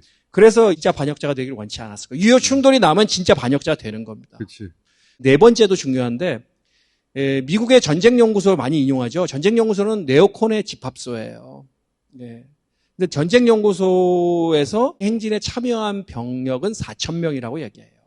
그런데 러시아는 내무군을 주축으로 해서 만든 로스그바르디아라고 국가 근위대가 있습니다. 이게 30만입니다. 러시아 군만 있는 게 아니에요. 러시아는 정보기관도 군대가 있습니다.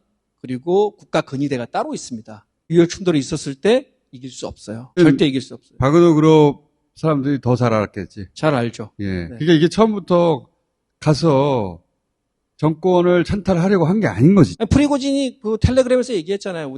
내가 반대하는 것은 러시아 연방 대통령도 아니요, 중앙 권력도 아니요, 그리고 헌정 질서도 아니요, 특별 군사작전의 목표와 과제도 반대하지 않는다. 다만 러시아를 패배로 몰아넣고 있고 바그너 전사들을 공격한 국방부 지도부에게 책임을 그러니까 이게 묻고자 합니다. 파업시. 머리띠 대신에 탱크를 탄 거예요. 그리고 프리고진이 간땡이가 부었다 그러죠. 예. 간땡이가 부었어요. 교수님 너무 거치신 거 아닙니까? 그런가요? 러시아군이 초기에 병력을 너무 많이 잃고 바그너 그룹이 굉장히 큰 역할을 했단 말이에요. 이 사람이 어마어마한 인플루언서예요. 예. 러시아 사람들 중에 지금 프리고진을 모르는 사람은 단 한 명도 없을 것이고 그리고 프리고진의 팬도 많아요. 또 하나는 언론이나 뭐 이런 곳에서 특별 군사 작전을 이끄는 지도부에 대한 비판을 잘 안 해요. 근데 프리고진은 그 텔레그램에 마음껏 올리는 거예요. 그렇게 속이 시원하지 또. 속이 시원한 거죠. 그렇죠. 네. 전쟁 영웅에다가 시원시원하게 얘기하니까 네. 대중들한테는 인기를 얻고 네. 정치적 야망도 커지고 간이 부었다고 국어사전에 나온다니까요. 그런 상태가 된 거예요. 그렇죠. 네. 사람이 붕 뜬 거죠, 이제. 그렇죠. 네. 근데 푸틴은 그럼 무장 반란을 왜 조기에 무력지답하지 않았냐? 할 수 있었는데 네. 안 했느냐. 이게 푸틴 리더십의 약화를 보여주는 것이다라고 이제 주장하잖아요. 서방에서는 그렇게 얘기하죠. 네. 첫 번째, 바그너 전사들은 전쟁 영웅이에요. 죽일 수 없어요. 두 번째, 로스토프 나다누는요. 전선에서 가까운 대도시예요. 이 도시를 어떻게 폭격을 합니까? 그리고 세 번째로는 유혈 충돌을 하게 되면 이건 내전으로 이어지는 거예요. 그렇죠. 4,000명과 교전을 했다. 그럼 내전으로 이어지면요. 절대 이걸 할 수 없는 거예요. 그리고 러시아는 이미 경험이 있어요. 1917년에 1차 세계대전 와중에 볼셰비키 혁명이 있었죠. 그리고 나서 5년간 내전에 빠졌죠. 외국이 이 내전에 간섭도 하고 심각한 피해를 입었습니다. 절대 내전으로 이어져서는 안 된다는 생각이 있어요. 네 번째, 유혈 충돌을 피할 수 없다면 내가 원하는 장소에서 내가 원하는 방식으로 무력 진압을 해야 돼요. 모스크바에 있는 병력을 뭐하러 몇백 킬로를 내려가서 진압을 합니다. 헬기가 떨어졌어요. 그 사람들을 푸틴은 지금 유혈 충돌을 막은 영웅이라고 불러요. 그거는 5인으로 해서 떨어뜨렸어요.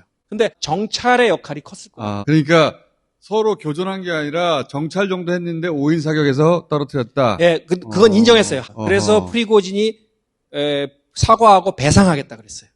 조종사 가족들에게. 우리를 공격할 것이다 생각해서 선제로 때려버렸구나. 네. 푸틴은 마지막 순간까지 내전을 피해야 되겠다. 이건 꼭 얘기하고 싶은 게 있는데 우리 언론에서 카자흐스탄 토카예프 대통령이나 아니면 터키 에르도안 대통령이 전화 통화를 했는데 그것은 러시아의 국내 문제라고 했다. 그래서 푸틴을 외면하고 있다. 이렇게 해석하잖아요. 그건 진짜 잘못된 해석이에요. 예를 들어 신장 위구르에서 내란이 일어났어요. 그래서 중국 정부군과 유혈 충돌이 일어날 상황이에요. 근데 시진핑 주석하고 한국 대통령이 통화를 했어요. 한국 대통령이 통화를 마치고 나서 그건 중국의 국내 문제다. 중국을 외면하는 거예요? 아니죠. 중국 정부의 결정을 우리는 믿는다는 거예요. 이거는. 그렇지. 이런 사태가 벌어졌을 때 우리나라 언론은 볼 게 못 돼요. 아니 왜 서방을 그대로 베껴서 자기 시각이 없는 데다가 플러스 얘는 나쁜 놈이라고 딱 정해놓은 나라들이 있어요. 그렇죠. 그러면 모든 정보를 그렇게 나쁜 놈에 맞춰서 해석하기 때문에 있는 그대로 정보, 있는 그대로 해석이 안 나와요. 그걸 읽고 사태 파악이 안 돼요. 우리나라 기사만 읽고 있잖아요. 푸틴 한 3번 정도 죽었어요. 최근 1년 사이에. 지금 푸틴 건강보다는 바이든 건강이 더 우려스럽지 않나요? 아니, 푸틴 한 3번 정도 죽고 우크라이나는 모스크바에 들어가 있어요, 이미. 전쟁 다 끝나고. 실제는 어떠냐? 그게 아니잖아. 우크라이나가 이 전쟁을 이기고 있다는 뉴스만 1년째 내보냈거든요. 우리나라 뉴스로 이런 사안을 보면 이해되는 게 단 하나도 없어요. 기자분들이 자기 검열이 너무 심해요. 제가 뭐 이런 이야기들을 하면 죄송합니다. 그거 제가 못 쓸 것 같다고 얘기를 해요. 그러니까 아니 실제 벌어진 일이 그 일인데 그걸 못 써. 뭐 기자 왜 해? 있는 그대로 써야지. 러시아는 나쁜 놈이어야 하는데 중국은 나쁜 놈이어야 하는데 거기에 반한 뉴스는 쓸 수가 없습니다. 기자 왜 해? 씨발. 푸틴의 리더십이 손상을 입은 건 사실입니다. 무기를 들고 죄송합니다. 개기는 사람이 나타났어요. 하지만 엘리트들은 푸틴을 중심으로 저는 단결할 거라고 봐요. 자, 수만 명의 군대를 가지고 있는 사람조차도 푸틴에 도전하지 못했어요. 그런 군대도 갖고 있지 않은 어떤 엘리트가 푸틴의 권력에 도전할 수가 있겠습니까? 게다가 이런 일이 생겼을 때 푸틴이 없었다면 해결할 수 있었을까? 네, 그 점도 있어요. 프리고진은 아마도 푸틴이 24일 날 10시에 그 대국민 담화 발표했을 때 뭔가를 기대했을 거라고 봐요. 근데 푸틴이 너무 단호한 태도를 취했죠. 경제적 이익을 위해서 이들을 선동하는 하고 이걸 조직한 사람이 있다라고 얘기했습니다. 자기지. 그렇죠. 푸틴은 내 개인 전화 받고 자기 편을 들어줄 거라고 생각했는데 그게 아니라 그렇죠. 야, 까불지 마, 이 새끼야. 그때 이제 벨라루스 대통령이 들어온 거지. 벨라루스 루카셴코 대통령은 러시아 국민들 입장에서는 외국 지도자라고 보기에 조금 어려워요. 네. 아하. 벨라루스하고는 이미 뭐 연합국가를 형성한 지가 뭐 몇십 년이 넘었고, 그리고 루카셴코 대통령은 거의 모든 인터뷰 러시아어로 해요. 네. 일종의 위성국가처럼 여기는구나. 그렇게 하면 벨라루스 대사관에서. 러시아 입장에서 보자면 그만큼 친숙하게 느낀다는 거고요. 반하는 입장을 낼 리가 없는 국가. 네. 예, 대통령. 푸틴 대통령이 루카셴코 대통령이 뭐라고 그러냐 하면 알렉산드르라고 그 이름을 부르지 않아요. 사샤라고 그래요. 예를 들어 김어준 총수님 이렇게 부르는 게 아니고요. 준 이렇게 부르는 네. 그리고 프리고진에 대해서도 그러지 마세요. 눈빛이 이상했나요, 제가? 그 프리고진에 대해서도 예브겐이라고 부르지 않아요. 쥐에냐라고 부르죠. 어떤 정도의 서로. 뉘앙스예요? 저한테 훈 이렇게 부르죠. 그러니까 당초에 토카예프라든지 에르도안에게 중재를 요청한다는 게 말이 안 되는 거예요. 그렇지. 다 가짜 뉴스야. 네, 말이 안 되는 거예요. 러시아 2인자가 없습니다. 네. 2인자를 굳이 찾는다면 그건 벨라루스 대통령 루카셴코예요. 그러니까 2인자가 나서야 프리고진도 나름대로 명분이 생기고 모양도 나오고 세워주는 거죠. 그런 거죠. 그리고 두 번째, 러시아 국민들은 더욱 안정을 원할 가능성이 높다고 봐요. 러시아 국민들은 혼란이 지긋지긋해요. 90년대에 얼마나 큰 혼란을 많이 겪었습니까? 그렇죠. 예를 들어 프리고진 같은 사람이 권좌에 앉는다? 상상하기도 싫은 시나리오죠. 러시아 체제를 제가 절대 찬양하는 게 아닙니다. 그렇다라는 거예요. 상황이. 현실이 그렇다는 거예요. 세 번째, 바그너 그룹은 더 이상 러시아에서 활동할 수 없을 겁니다. 푸틴 대통령이 얘기했죠. 바그너 그룹은 지금 그 개별적으로 국방부와 계약을 하든지 아니면 가족과 친구들에게 돌아가든지 고향으로 돌아가든가 아니면 벨라루스로 프리고진 따라 가든지 루카셴코 대통령이 무엇을 제안했느냐 하면 PMC 활동을 할 수 있는 법적 기반을 제공해 주겠다고 했어요. 푸틴의 계산도 여기 있지 않을까? 그 용병 회사를 벨라루스에서 만들 수 있도록 해줬단 말이죠, 지금. 갑자기. 그렇죠. 벨라루스로 가라. 그러니까 일종의 망명처럼 받아들였는데. 맞아요. 근데 벨라루스에서 바그너 시즌2가 가능할 수 있도록. 가능성이 있어요. 말들을 있습니다. 하고 있어요. 벨라루스 대통령도 그렇게 말하고. 푸틴도 마지막에 틱 붙였잖아. 벨라루스로 가거나. 그러니까 총수님 뭐 말씀하시는지 제가 이해가 되거든요. 여러 가지 해결하는 거예요. 군대 명령 듣지 않는 용병들이 너무 커졌어요. 군대도 불만이거든요. 프리고진도 불만이거든요. 아니 공은 우리가 세웠는데 군대가 다 공을 가져가요. 그러면 너는 벨라루스에 가. 그리고 남는 애들은 군대가 흡수해. 그중에 더 하겠다는 놈들은 벨라루스로 보내.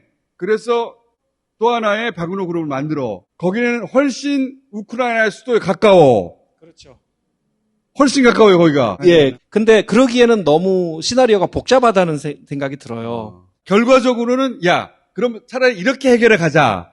그렇게 생각하실 수는 있죠. 여기서 중요한 부분이 뭐냐면 총수님 말씀하신 대로 벨라루스로 이동하면요.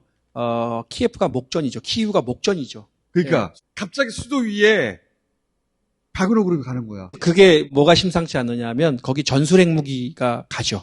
전술핵 무기가 사실 벨라루스는 군대랄 게 별로 없어요. 그래서 러시아군 5,000명이 가 있어요. 부지를 제공했다고 하죠. 지금 7,000명 정도 갈 수 있는. 그러니까 벨라루스에서 7,000명 정도를 수용할 수 있는 구소련 막사들이 다 있으니까. 앞뒤가 맞잖아. 우크라이나가 반격을 취하는데 주춤주춤 할 수밖에 없죠. 왜냐하면 수도 바로 위에 있으니까. 병력이 분산될 수밖에 없고요. 두 번째는 뭐냐면 폴란드가 바로 옆에 있어요. 폴란드가 우크라이나에 대한 군사 지원하는 것에 대해서 좀 꺼림칙하겠죠. 우리나라로 치면 부산에서 전투를 하고 있었거든요. 근데 이 부대를 빼가지고 수원으로 옮긴 거예요. 그럼 서울이 얼마나 불안해. 그 정도로 가깝게 옮겨갔어요. 네, 그 정도로 가까운 거리죠. 우크라이나 입장에서는 프리고진이 이제 머리 위로 왔어, 바로. 그리고 또 하나, 바그너가 명예회복에 나서려 할 수도 있죠. 그렇죠. 그럴 수도 있어요. 하루 만에 깨갱하고 벨라루스 도망갔다. 이게 표면적인 스토리잖아요. 그것이 일부의 진실만 담고 있고 또 다른 덩어리의 스토리도 있지 않을까? 푸틴이 이 KGB 출신이잖아요. 프리고진한테도 사람들을 막 붙여놨을 것이고. 네네네. 말을 조심해서 하는 사람도 아니고 보니까. 네, 프리고진 옆에도 다 정보기관 요원들이 다 있을 거예요. 다 보고했을 것이고. 네. 그리고 이 사람 너무 텔레그램에 너무 많이 올려요. 그러니까 이 사람은 평생 처음으로 자기가 대중의 영웅 대접을 받으니까. 음지에서 활동하다가 그러니까. 이제 완전 양지로 나와서 활동하니까. 그래서 자기는 이제 위대한 인물이 되어가는 중이었거든요. 그렇죠. 하지만 푸틴을 넘을 수 없다는 건 자기도 알잖아요. 그건 알죠. 근데 쇼이구가 게라시모프 정도는 내가 넘을 수 있다고 생각합니다. 그렇지. 국방장관 정도 넘을 수 있다. 네. 왜냐면 나는 지금 전장에서 전투를 하고 있잖아. 장군이야? 장사꾼인데 장군인 줄 안 거예요.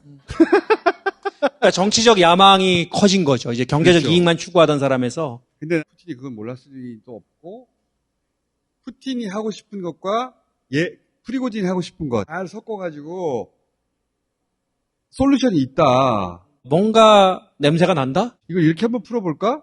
푸틴은 대규모 병력을 동원하지 않고도 군사 반란을 진압했어요. 그렇지. 예. 그리고 프리고진에 대해서 내란죄에 대한 형사 사건은 종결됐지만 프리고진 돌아올 수 없어요. 왜냐? 푸틴이 작년 5월, 2022년 5월부터 올해 5월까지 860억 루블을, 그러니까 우리 돈으로 1조 3천억을 바그너 그룹에 줬다고 그랬어요. 그들이 이 돈을 훔치지 않았기를 바란다 그랬어요. 조사 들어갑니다.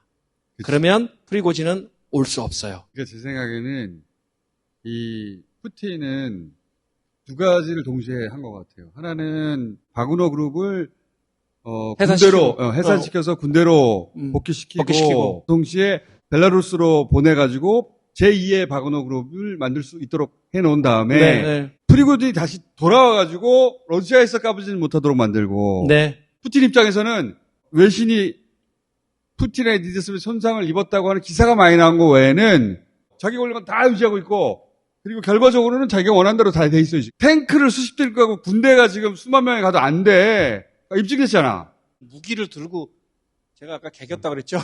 그러니까 개기는 놈이 나타난 거는 자존심이 상했다. 일정을 하루를 완전히 비웠잖아요. 25일날. 엄청나게 화가 났을 거예요. 일정을 하루 비웠다. 네. 푸틴의 권위는 더 공고해졌다. 러시아 내에서. 대안이 없기 때문이에요. 이게 다. 야당이 없잖아 거기는. 그리고 야당으로 클 수 있는 사람들 다 죽었어. 어느 날 다리 위에서도 죽고 다 죽어버렸어. 서방 언론이 리더십 손상을 입고 흔들린다. 실각 위험이 있다. 다 아니라는 거지. 그런데 며칠 후에 무슨 일이 있으면 편집 부탁드립니다. 그런 일이 한 번 있었지. 네, 편집 교수님이 그 전쟁은 안 날 거예요. 아침에 뉴스공장에서 그렇게 얘기했는데 점심 때부터 교전이 격렬해지고 막. 자, 일단 여기까지 이야기하는 것으로 감사합니다. 감사합니다.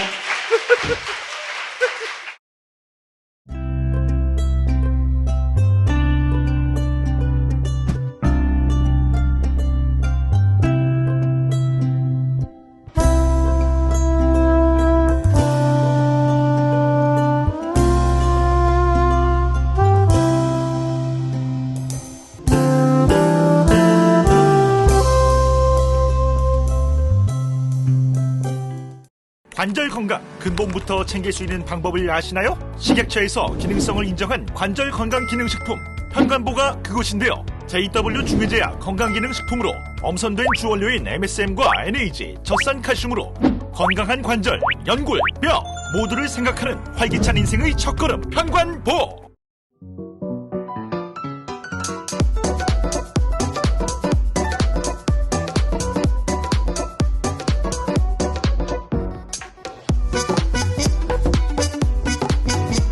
다양한 상황에서도 악취점된 역시 바스 탈취제. 지금 딴지마켓에서 구매하세요. 이보시오. 마카 좀 갖다 주시오. 이거 보세요. 여기는 한국입니다. 마카는 페루에 가야 있으니까 그냥 푹 쉬세요. 뭐라고? 페루비안 네이처 코리아의 마고 마카를 모른다고? 아니, 이게 무슨 소리야? 페루를 대표하는 슈퍼푸드 마카. 이제 국내에서도 100%로 드실 수 있습니다. 딴지마켓에서 파는 마고 마카 남녀노소 모두에게 줬어. 현재 3분 도착했습니다. 입장.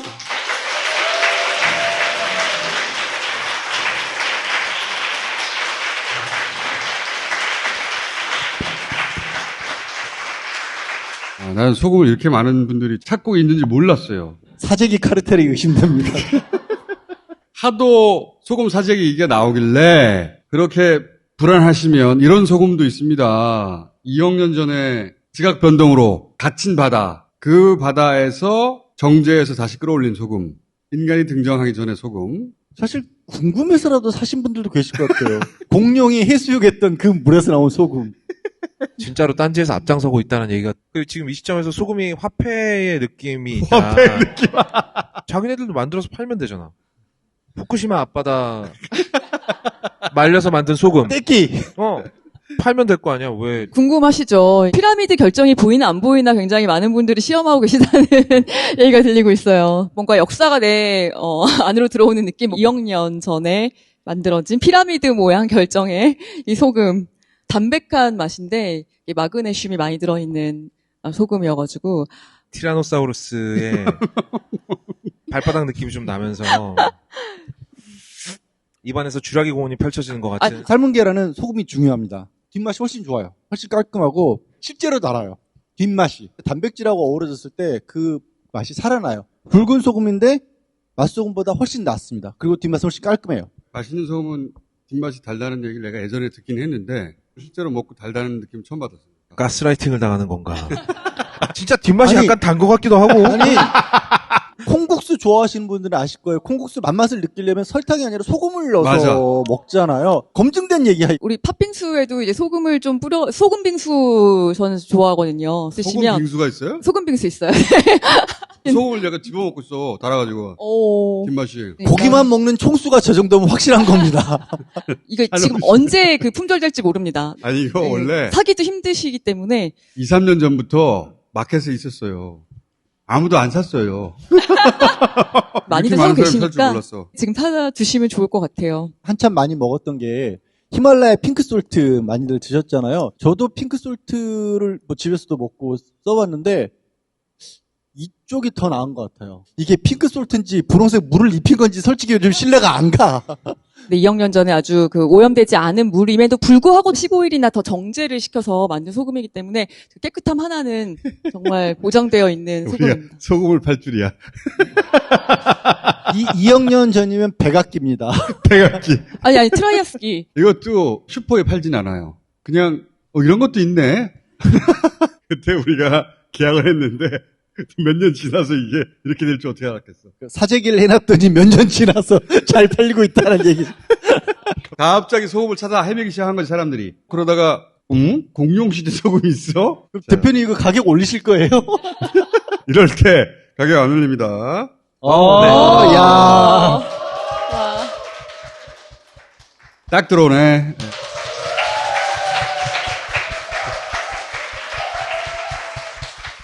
맛이 아주 좋습니다. 꼴떡꼴떡 넘어갑니다. 이래서 돈을 벌어야 됩니다.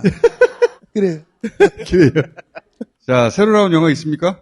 예. 인디아나 존스 운명의 다이어리 오늘 개봉했고요. 오늘 바로 보고 왔습니다. 어때요? 기대작이었잖아. 기대작이었죠. 제임스 맨골드라고 포드 V 페라리 그리고 로건을 만들었던 명감독 대열에 들어가는 사람이 감독을 해서 기대가 엄청 컸는데 역시 인디아나 존스는 스티븐 스필버그가 만드는 게 좋지 않을까. 제임스 맨골드 감독은 기본적으로 영화의 톤이 좀 어두워요. 그리고 등장하는 남자 주인공들이 다 뭔가에 굉장한 상실감을 겪고 있는 사람들이거든요. 1편 나온 사람이 4편 다시 나와가지고 재결합을 했는데 또 그 여자랑 헤어졌다. 그래서 굉장히 상실감에 가득 차서 지내고 있었는데 뭐 누가 찾아와서 다시 모험을 떠난다 뭐 이런 얘기인데요. 스티븐 스필버그 감독의 영화들은 무지성으로 즐겁잖아요. 존 윌리엄스의 음악이 막 빰빠밤빰 할 때 막 즐거운 막 모험을 떠난다 막 이런. 인디아나 존스 아무리 두드려 맞아도 절대 지치지 않고 막 이랬었는데 이제 할아버지가 돼서 나오는 걸 보고 있는 당혹감. 이제 진짜로 지친 노인이 돼가지고 이제 이 짓거리 못하겠어 뭐 이런 얘기를 듣고 있으려니까 이건 인디아나 존스의 정신이 아니다 라는 생각이 조금 들었습니다. 다만 뭐 또 재밌게 보신 분도 언제나 계시기 때문에 네, 제가 재밌게 봤습니다. 저는 충분히 이건 오락적으로 재미있는 영화라고 봤어요. 저는 오히려 4편보다 5편이 더 재밌었거든요. 지금 예매율 1위예요. 인디아나 존스가 1편이 제가 초등학교 때 나왔어요. 이거 얼마나 긴 세월이 흘렀어. 그럼요. 근데 긴 세월이 흘렀는데 놀라운 거는 인디아나 존스가 우리의 머릿속에는 굉장히 많이 나온 것 같지만 5편째밖에 되지 않나요. 해리슨 포드가 이 아우라라는 게 대단하다라는 의미잖아요. 5편에서도 충분히 저는 날아다녔다고 생각하고 물론 뭐 예전보다는 노인치고는 네? 80살인데 80살인데 정말 80살이면 그냥 허리 꼿꼿이 펴고 걸어다니는 것도 대단한 나이거든요. 80살인데 액션을 그대로 소화를 해요. 극 속에서도 80대야. 정말 액션씬들이 또 다 정말 빠르고 경쾌하게 찍혀서 저는 레이더스 마치 나올 때마다 정말 울컥울컥 하더라고요. 40대 이상을 예, 위한 영화 아니야, 이거? 중장년층이 너무 좋아할 것 같고요. 그리고 맞아. 그리고 해리슨 포드가 이번에 마지막 영화라고 은퇴를 선언했어요. 아직 이렇게 날아다니는데 왜 그만두시는지 모르겠지만 80이잖아. 네, 80이죠. 좀, 100세 네. 시대니까. 100세 시대니까. 100세 시대니까. 그건 나도 80인데, 해리슨 포드는 약해 빠졌다고 봐요. 80세의 해리슨 포드는 너무 반갑거든요. 저분이랑은 좀 달라요. 너는 그거 출마할 생각 없어? 너는 바로 컷오프라고 봐요. 그리고 저번 주에 개봉한 스파이더맨 어크로스 더 유니버스. 애니메이션. 이 스파이더맨 판권을 소니와 마블이 같이 들고 있기 때문에 그러니까 마블이 소니한테 대여하는 형식으로 해가지고 계속 스파이더맨 영화를 만들고 있거든요. 근데 저는 지금까지 나왔던 모든 스파이더맨 영화를 통틀어서 지금 극장에 걸려있는 스파이더맨 어크로스 더 유니버스가 최고의 작품이라고 생각합니다. 네. 흥행도 성공하고 있어요? 흥행은 잘 안 되고 있습니다. 흥행은 잘 안 되고 있어요. 확실히 애니메이션이라는 선입견이 분명히 작용을 그치. 하는 것 같고요. 코믹스의 그 느낌을 그대로 살린 애니메이션이에요. 만약에 애들을 데리고 간다, 그럼 애들은 이해 못하는 그러니까 이거는 애니메이션이죠. 그 시절 그 그림체와 풍을 기억하는 미국 관객들용이다. 근데 한국 관객이 봐도 재밌습니다. 재미는 있어요. 네. 재미는 있는데 정서를 이해하긴 좀 어렵겠죠. 마술 공장장 같은 경우에도 멀티버스 되게 싫어하잖아요. 싫어요. 스파이더맨이 한 300명 나오거든요.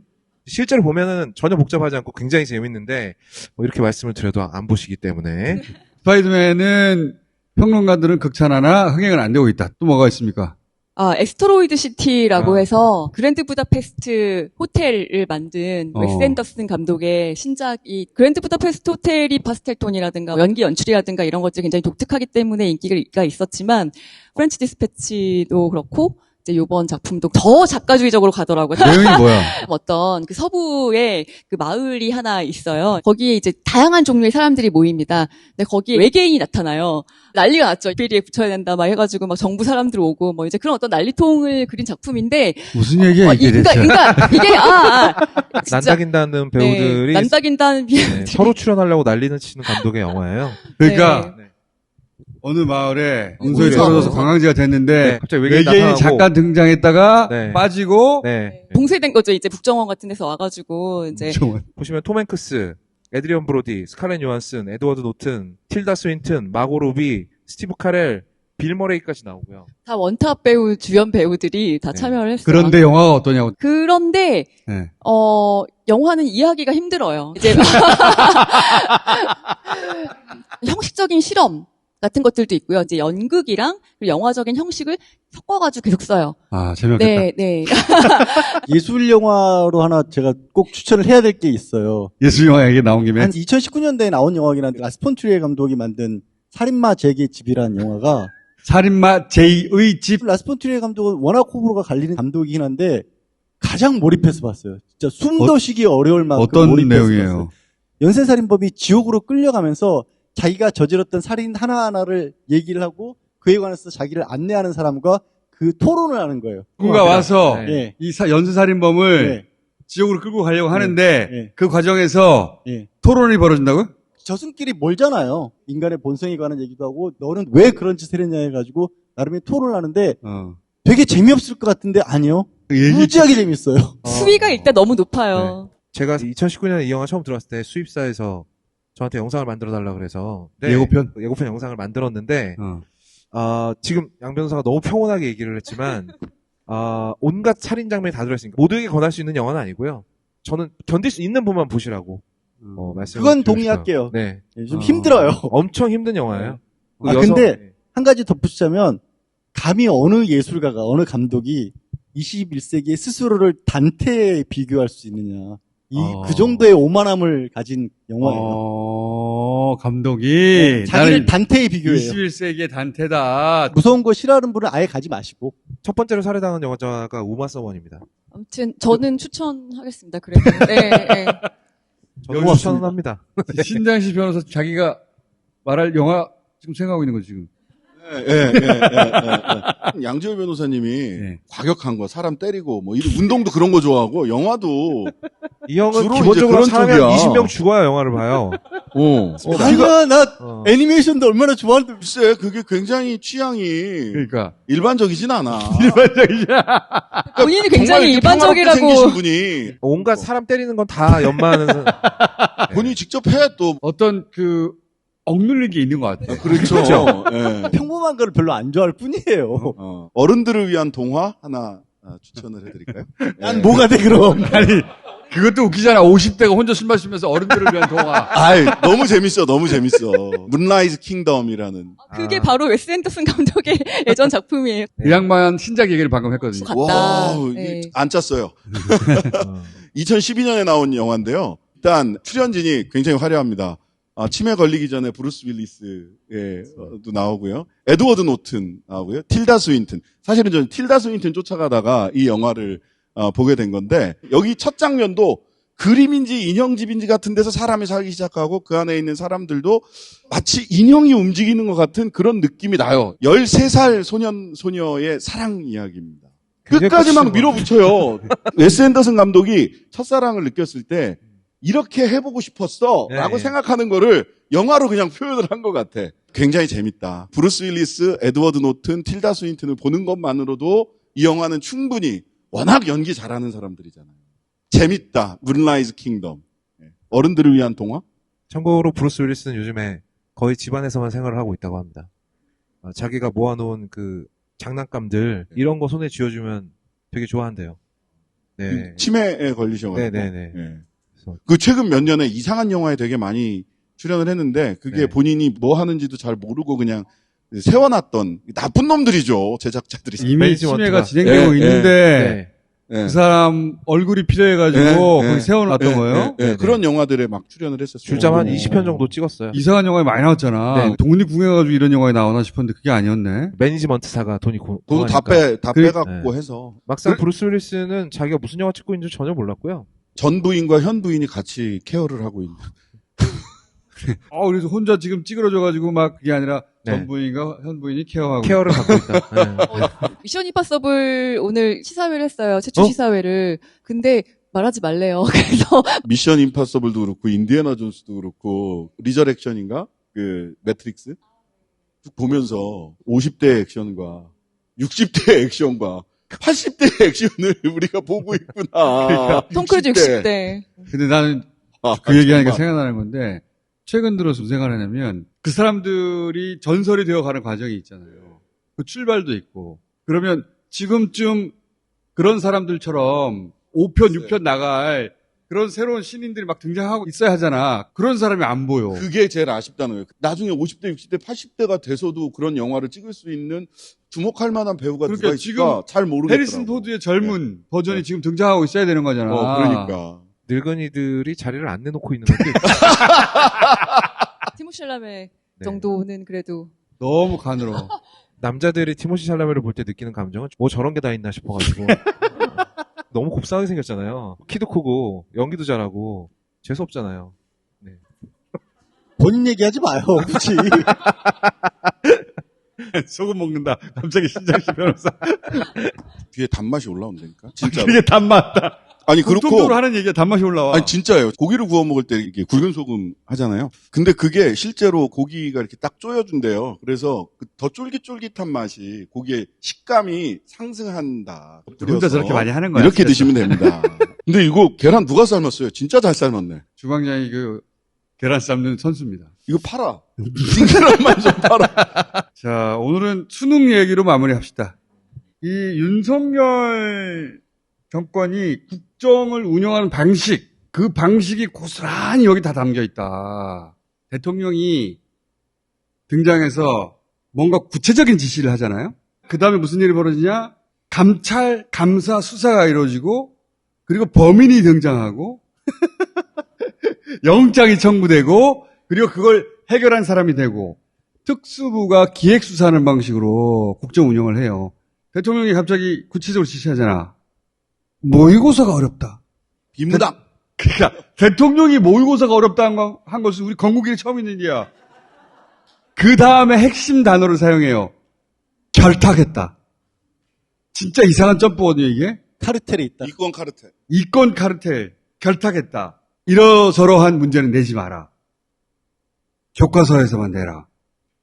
엄청나게 구체적인 지시를 한 거야. 그러자 갑자기 다음날 교육부의 수능 담당 국장이 경질이 그리고 문제 출제 기간에 원장도 날아가죠.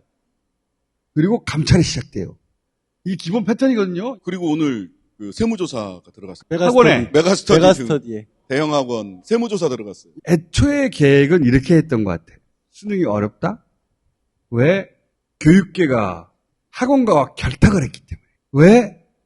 시험 문제를 어렵게 내서 학원을 가게 만들려고. 근데 그 학원가에 누가 있다? 운동권이 있다. 운동권은 누가 가깝다? 민주당과 가깝다. 고로 민주당이 사교육비를 높여놓은 주범이다. 그러면서 문재인 정부 시절에 사교육비가 가장 많이 올라갔다. 근데 사교육비만 올라갔나? 조선일보 기자들 월급도 제일 많이 올라갔을걸?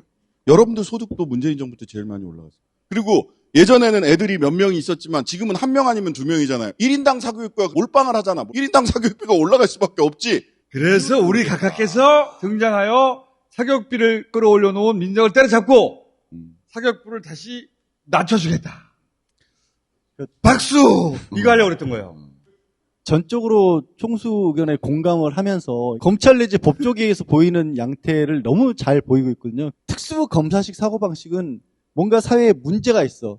해결하려면 우리가 압수수색에서 주범격인 사람을 때려잡으면 이게 풀릴 거야라는 아주 정말 납작한 사고방식밖에 없죠. 근데 이게 처음부터 틀어졌어. 메가스터디가 인강으로 유명해졌잖아요. 사실 메가스터디는 대치동에서 가장 큰 학원을 이뤄놓고 그걸 전국적으로 평균화 인터넷 강의를 일부러 돌린 데가 메가스터디예요. 지방에 있는 학생들도 공부할 수 있게 해주죠. 그래서 EBS도 못했던 인강시대를 메가스터디가 열었어요. 근데 이 과정에서 저는 제일 인상 깊었던 여러 대목 중에 하나가 교육 전문가다. 수사를 했으니까. 그러니까 대통령이 입시 수사를 해가지고 나보다 전문가라고. 그래서 내가 배운다고. 그 얘기는 박대출 정책위원장이 했고 내가 배운다를 장관이 얘기를 했고. 요 얘기를요. 사실은 법조인들은 많은 분야에서 합니다. 판검사들이 사회 경험이 없다라는 걸 지적을 하면 무슨 소리야. 우리 맨날 사건 사고 보기 때문에 세상을 다 알아. 그게 얼마나 제가 아까 납작하다고 표현한 좁게 세상을 보는지를 몰라요. 그 틀로 대한민국에서 가장 복잡한 문제를 건드렸기 때문에 완전 잘못 건드렸다고 봐요. 김광두 서강대 그 명예교수 그 양반이 귀에다 대고 얘기를 한 것 같아요. 아니면 SNS를 봤거나. 야 이런 문제 나도 못 풀겠다. 킬러 문항 이런 거 없애야 돼. 술집 부장님 토크 있잖아. 이게 말이야. 하면서 얘기를 하니까 아니 이 새끼들이 말이야 이거 결탁한 거 아니야 이거? 그러니까 싹 다 수사해버려. 아니 이게 이 새끼들 그거 다 우르르 몰라가서 충성 경쟁을 하고 법조 그 검사 출신들 비서들이 요거는 요 놈을 잡읍시다. 자연스럽게 회로가 돌아가는 게 586 운동권 민주당으로 돌아가죠. 오늘 세무조사를 했잖아요. 그러면 이제 그 다음에 나올 거는 500만 원이 개인이 할 수 있는 정치자금 기부 한도거든요. 누구한테 정치자금 기부했냐. 그렇지. 민주당에 보냈다, 뭐 이런 거. 딱 그렇게 갈 것 같아. 근데 첫 발을 딛자마자 이게 틀어져 버렸어. 대통령이 뭐라 그러냐면 6월 모의고사가 어려워가지고 내가 모의고사 어렵게 내지 말라고 했는데 내 지시를 안 들은 걸 보니 결탁이 있다. 그래서 당연히 그 다음에 기자들이 질문하는 내용은 교육부에다가 그래서 그 킬러 문항이 뭐예요? 모의고사가 어렵다고 하니 몰라. 왜냐하면 그때까지만 해도 6월 모의고사 분석이 안 끝났거든. 채점이 안 됐거든. 원래 로직은 6월 모의고사가 어려워서 지금 대통령이 나선 건데 채점이 안 된 상황이었던 거야.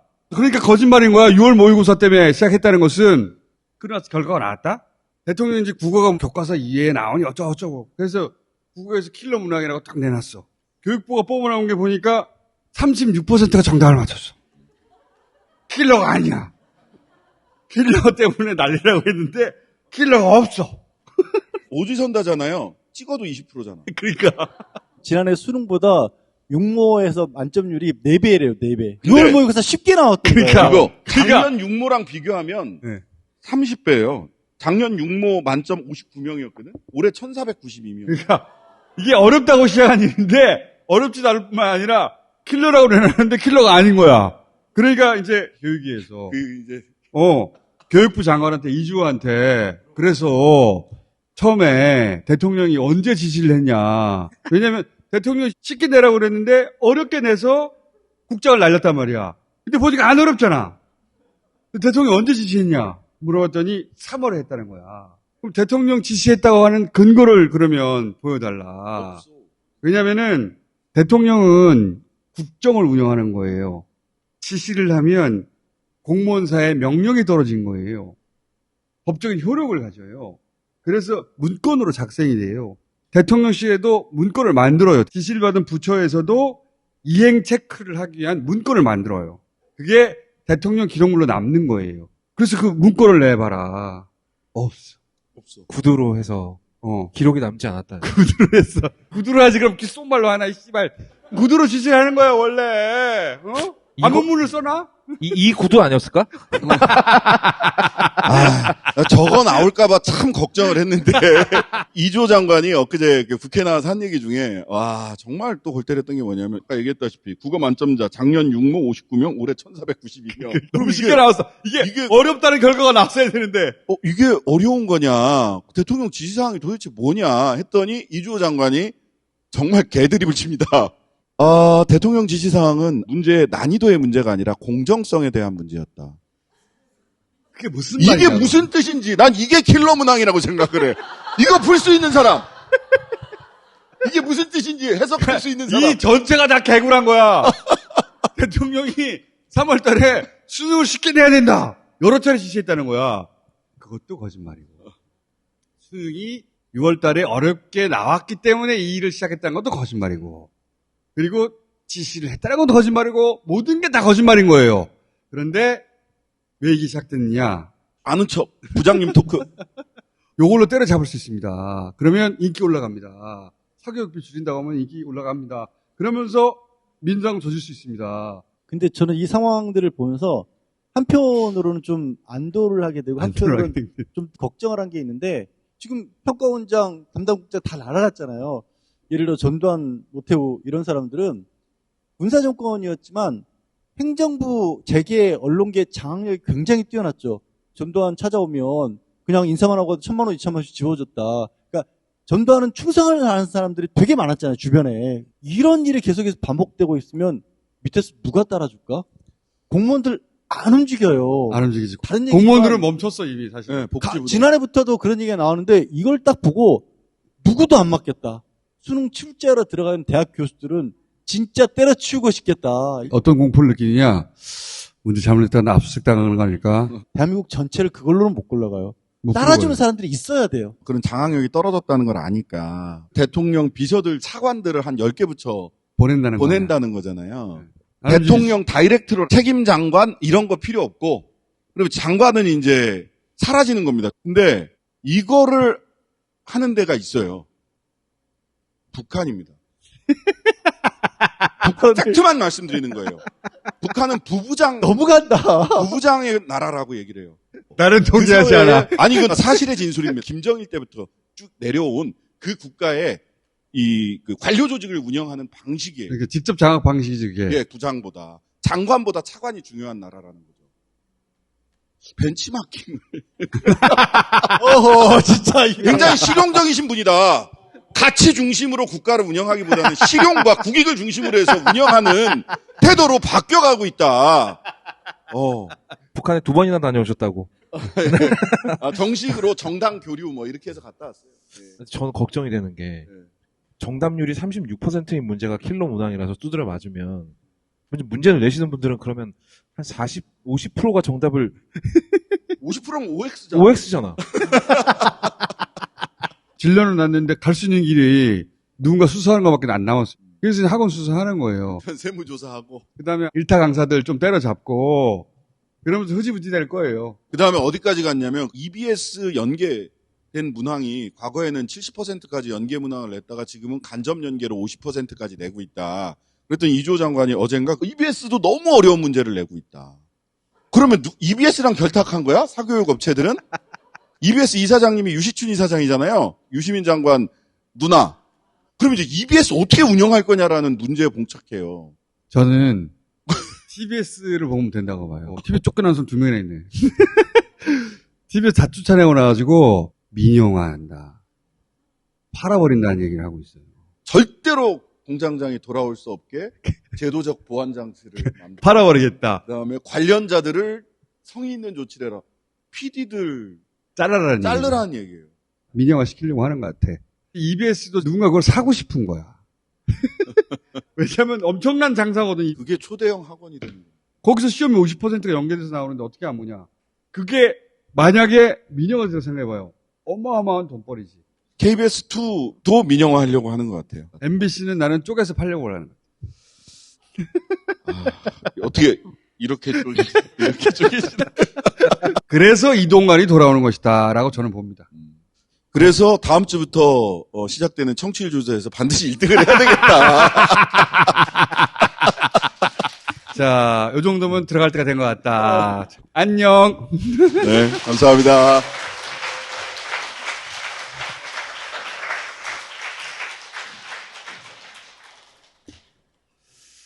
이제 이 선거 시즌이 다가오고 있잖아요. 시즌이 되면 민주당 분열 뉴스가 엄청 많이 나옵니다. 그러면 범인 색출이 시작됩니다. 바로 저놈 때문이다. 그러니까 지지자들끼리 서로 죽이라는 거지. 이재명이 그렇게 해서 악마가 됐었죠. 간신히 살아남아서 지금 대선 후보까지 된 거죠. 근데 이제는 거꾸로 이재명 보호한다며 저놈이 범인이다 라고 손깍질을 할 거예요. 그 손가락이 범인이다. 오늘 여기까지 하겠습니다.